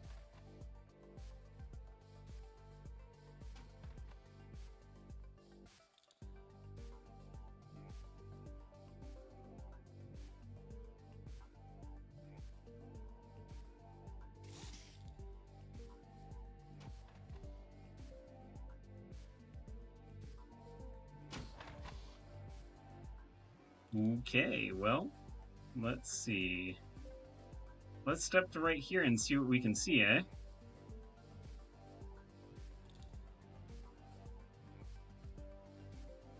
I don't want to go any further than that.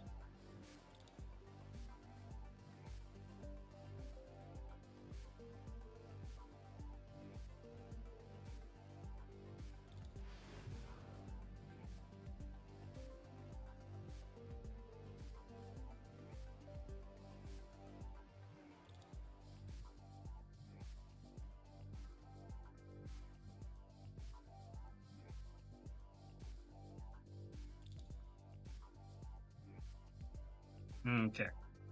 We'll go this far before we activate Crochet. So we get some free moves with him because he's in follow mode. And then let's see what we can see down the corridor. Okay, well, I guess we'll just have him lead the way.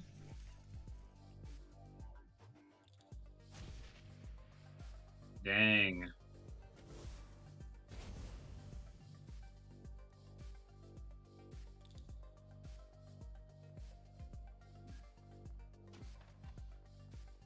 Holy moly.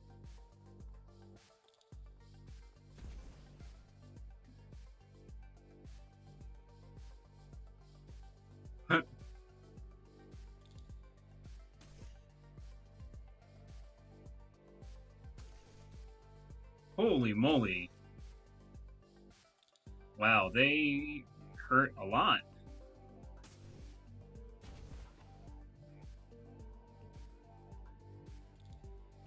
Ooh, I didn't notice that. I also didn't notice this guy here. Slain will take this avenue. You all go down this way. And, yeah, Slain will catch up.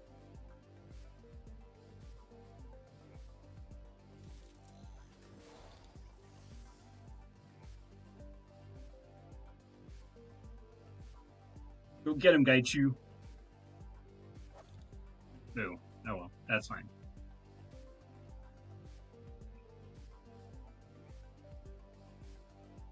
Alright, let's pump up Koshei's move and the like. Let's get to about right here. And then we'll start with some boom booms. Let's make sure we finish this guy off. Good night. And then let's do this. Ooh, that didn't look like that hurt, didn't it? Ah, dang it. Missed that, though. Oof. That was no buenos.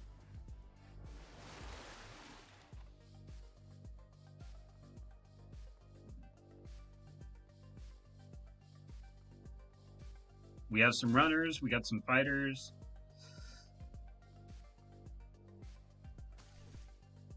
Oh my gosh, what weapon are you using, dear Mother of Lords? I'm jealous. Whoa, whoa, whoa, hey, what's this double turning nonsense?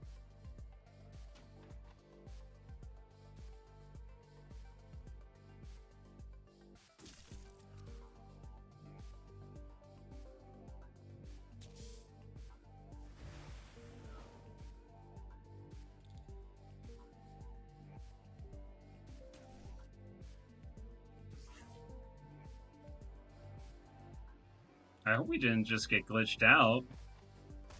I think we might have gotten glitched out. Whoops.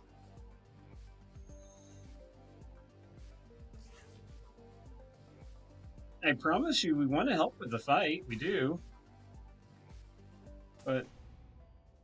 oh, okay. Well, you guys got it covered. That was...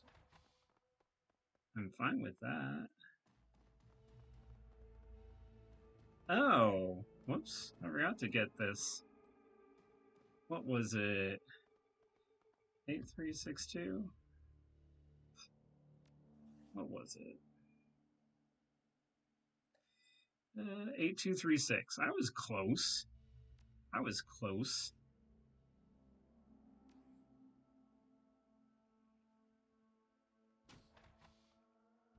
I had the numbers, just maybe not the right order. Sure, we'll take that. Anything else? Ooh. Oh yeah, we'll definitely take that. Let's...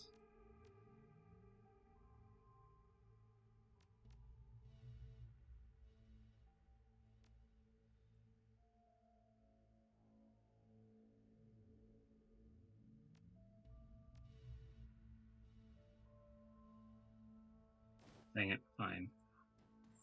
Oh well. I don't think we'll need to be resurrected. I think we're pretty okay. Because, Fell from before it glances wildly around the chamber. When he turns his gaze to you, you can see that his hair is matted with blood. The dark wet spots in his clothes are likely more of the same. They sure didn't waste any time before spraying us with bullets. He raises a hand to his head and winces at the touch. Damn, ricochets. This guy's eyes scan the heart all around you. Call me MFI. You know where the hell I am? I don't remember coming here. Last thing I recall, I was in Kowloon about to cut a deal for some new ESPs, then nothing. The smiling woman standing nearby nods to you. Hey, same here. I was meet up with a Johnson to discuss a data steal job. Next thing I knew, I woke up in this place inside this cold little room. You know where we are, stranger?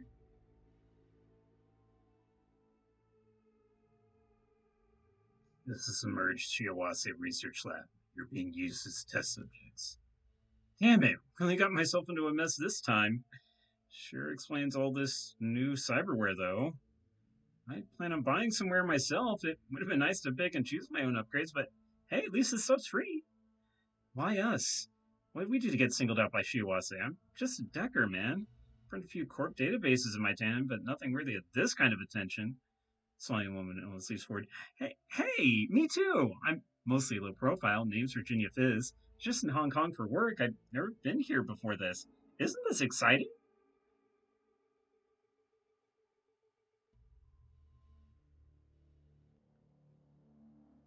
You're both sinless, right? It's probably why they took you. You wouldn't be missed.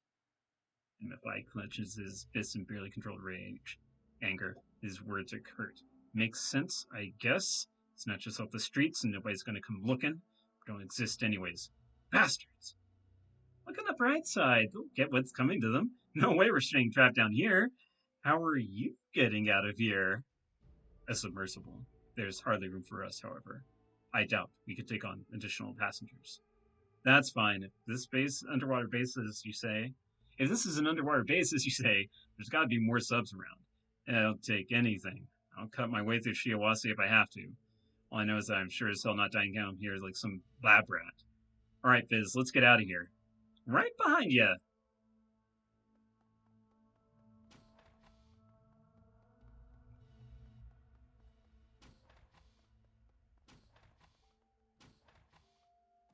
All right, good luck to y'all. You have like maybe 15 minutes left before the whole thing goes kapoots. You hiss along the maglev tracks, the car's interior glowing faintly blue from the distant sunlight filtering down through the seawater. In the distance lays Captain Jomo, Freedom, and an escape from his lab. The only sounds other than electrical humming is the occasional soft bump as the tram shifts tracks. Gaichu cocks his head and starts running his finger along the tram's wall. Something is wrong, Slane. Do you feel it?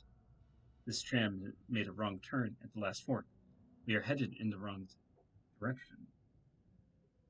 Why are we heading this way? I suspect we've been rerouted by Shiawase's security forces, looking to shunt us into an ambush. He works a diagnostic panel open with his fingers and peers inside. Nothing to indicate an error in the routing system. The diagnostic screen says emergency override. I can probably jack in and get us back on course. We'd probably face less resistance that way, but I'm not sure what kind of environment we'd be fighting in. Alternatively, we could just pull the emergency stop and go the rest of the way on foot. We'd probably be in for a bigger fight, but they'll be expecting us to be on the tram. We might be able to catch them by surprise.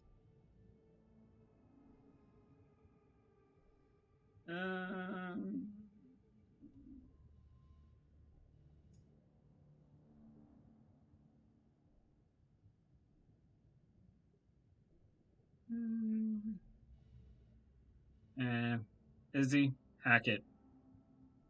Isabel jacks into the tram, types seriously for a few moments, and nods in satisfaction. There. The tram's control system now thinks that fires have broken out on half a dozen tram lines. Conveniently, the safest path for the tram to take is the one that puts us back on track to our original destination.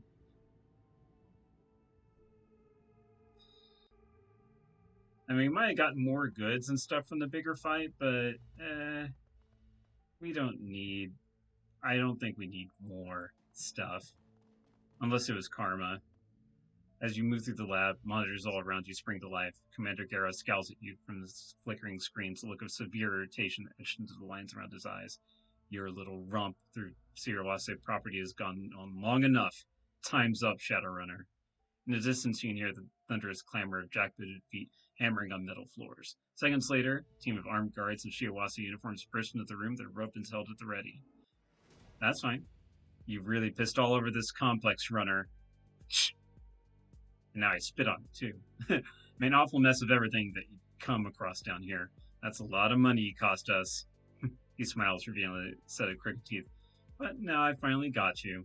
No way out but through me and mine. By the time I'm done with you, you'll look worse than those freaks in the cryotanks. This place deserves to burn. Things that you did to those people. Says the man who rang our doorbell and murdered the greeting party. I expect that you won't be crying yourself to sleep over the people you killed here, so spare me the theatrics. Now I'm going to give you one chance to get out of this thing alive.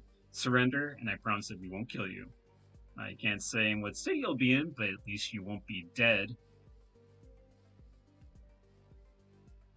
If your plans turn me into a murder puppet like your subjects, then I'll pass. You're already a puppet, Shadowrunner. The only real difference between you and the people in those tanks is who's holding the strings. You surrender to us, and we can make things better for you.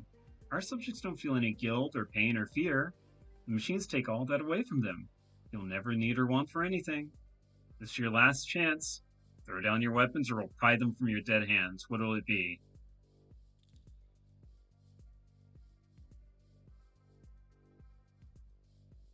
If your mouth is done flapping, I'd like to hurt you now. If you're done flapping, I'd like to hurt you now. Well, come on then. Let's see what you got.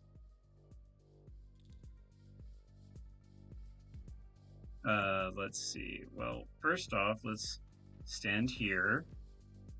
Yep. Shiawase Mage. Yep. Yep. We got that going.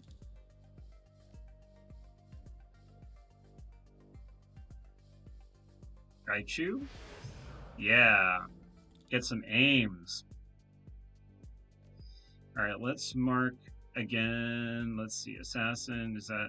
Yeah. Let's mark the mage. I always go after mages. Because reasons. Oh, why am I doing that? Fire this. Good job. Alright, let's just go in for the kill, hopefully. Oh no, I forgot to activate the stance. Okay. Oh well, that's fine.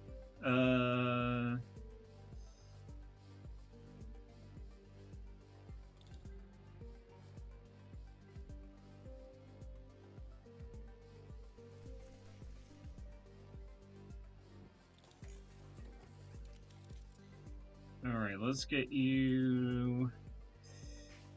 Koshei up to the fight. Right there.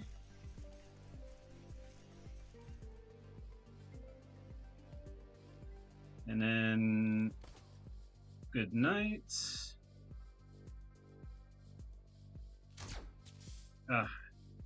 Didn't think that would work.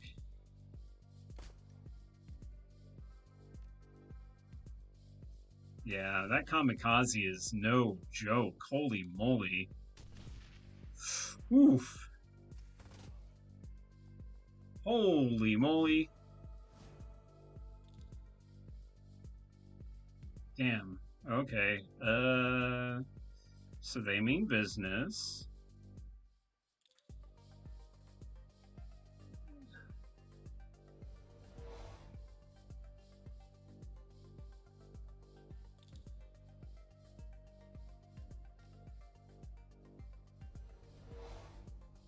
Alright, I just wanted to do that a couple times before I...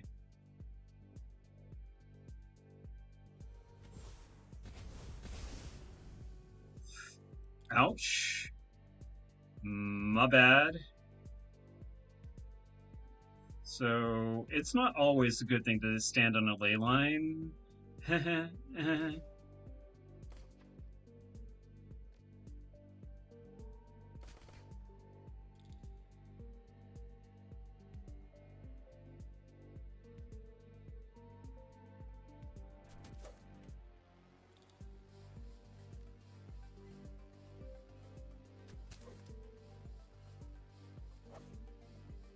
Damn it. Alright. Gaucher, you really can't afford to miss now, buddy.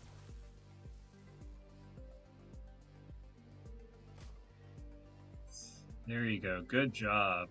Alright. Now be afraid of the Gaucher, silly gooses. Very nice. Oh my gosh! This damage is unreal. Ugh.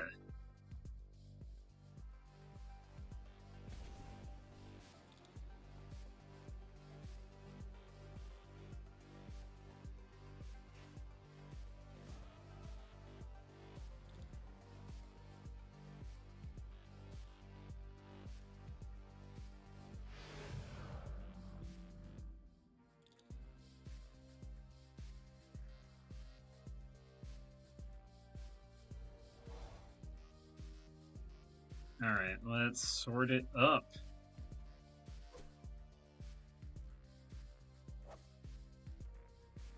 Dang.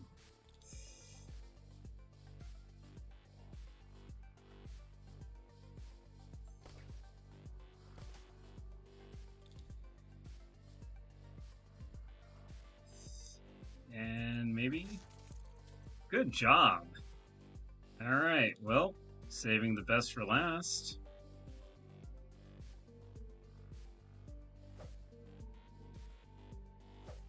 Ugh.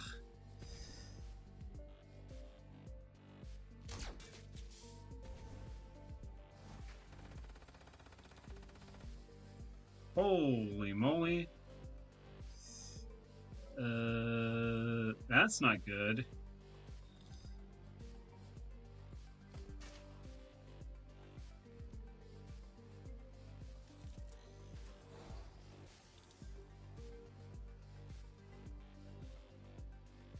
Okay, let's get Gaucher up there pronto.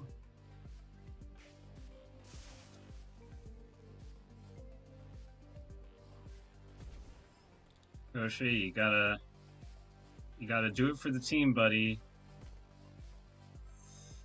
Not like that, though. There you go. There you go. All right. Here we go. Yes. Oof. Back in the game. Whew. That was rough. Oh, did you all have any loot, by the way?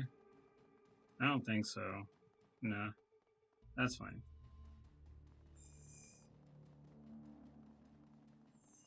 Yep. Time to GTFO.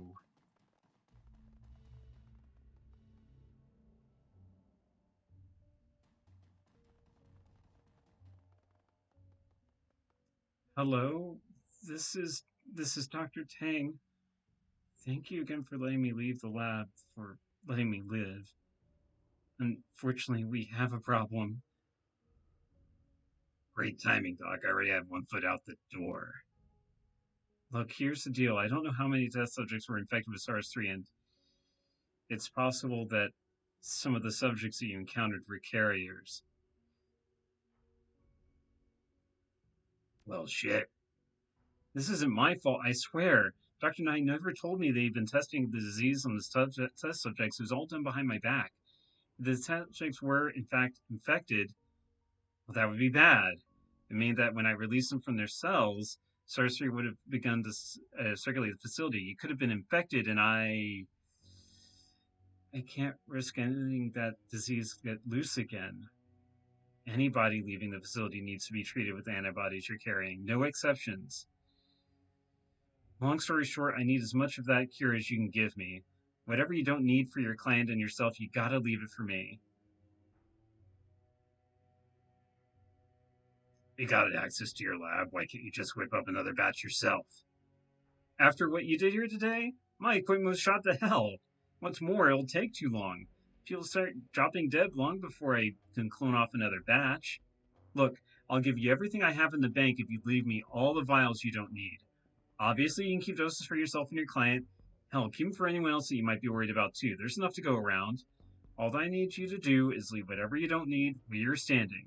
Do that, and I'll transfer you the new yen from my account.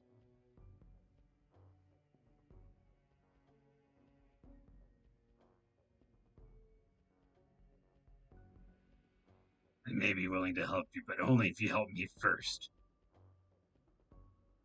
I should record an audiobook? No, thank you. I had enough of my radio talking days way back when. I may be willing to help you, but only if you help me first. Show me how to use the antidote, and I'll consider leaving what's left for you. All right, pay close attention. The doctor describes in excruciating detail that I don't have to read through how to administer the antidote without tainting the solution. You promptly dose yourselves according to her instructions. Now that you've been treated, will you leave the remaining antidote in the sub bay? Please, do this for me. You know that I run a Shiawase lab. I've got money, believe it. Give me the vials that you don't need, and you'll be a very rich man.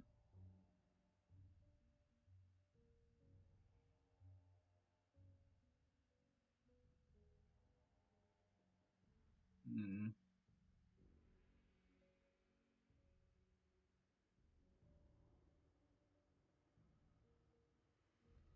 Pod's got a soft, tough exterior, but he's got a soft heart when it comes to it.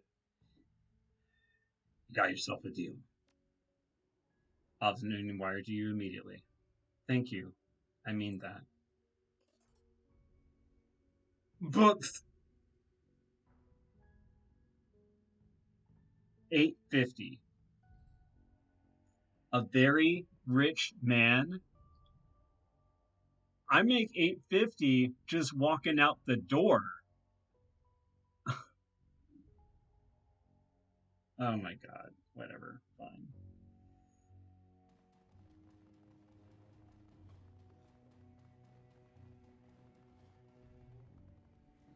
Joe nods as you approach, his expression turned. Had enough of kicking the hornets today. My radio sounds like a whole nest of them is after you. Let's get the fuck out of here, Jomo. Oh man. Well, that's gonna do it. Hopefully that's the end of the run. This was a pretty long run, but I don't know how long this campaign is because yeah, the other one took about I think 12 or 13 episodes and they were each like 2 to 3 hours each. So, I don't know how long this is. Anyways, I'll be reading that when I come back, I believe. But just in case, Jomo redlines the submersible straddle and we rocket away from Shiawase Lab in record time.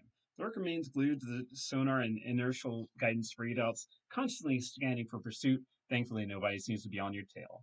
Soon enough, you're ascending towards the impound yard, far from the dangers of a germ warfare lab, back to the land of dour police and a leaking boat. Oh, back to the land of dour police, a leaking boat, and an unfriendly city. Home, sweet frickin' home. Oh my gosh. Tell me I got at least 8 to 10 karma for that, though. I need some levels, please. And it is expensive to level now.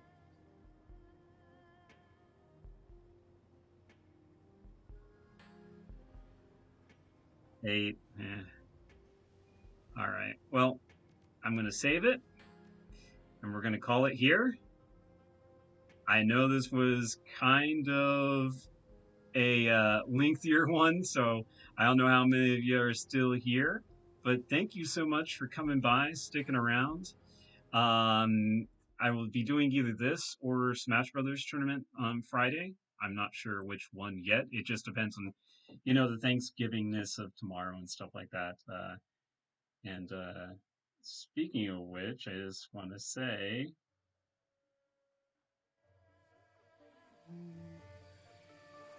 gonna just do that real quick. Sorry, I'm just making some slight adjustments. All right. I just want to say thank you again so much. Everyone who's, doing stuff tomorrow, please stay safe. Please take care. Please wear a mask. as much as you can. I mean, you can't eat through the mask yet. That technology needs to be happening for vaccines and the like. But anyways, thank you again. Take care. Stay safe. See you next time. Bye bye.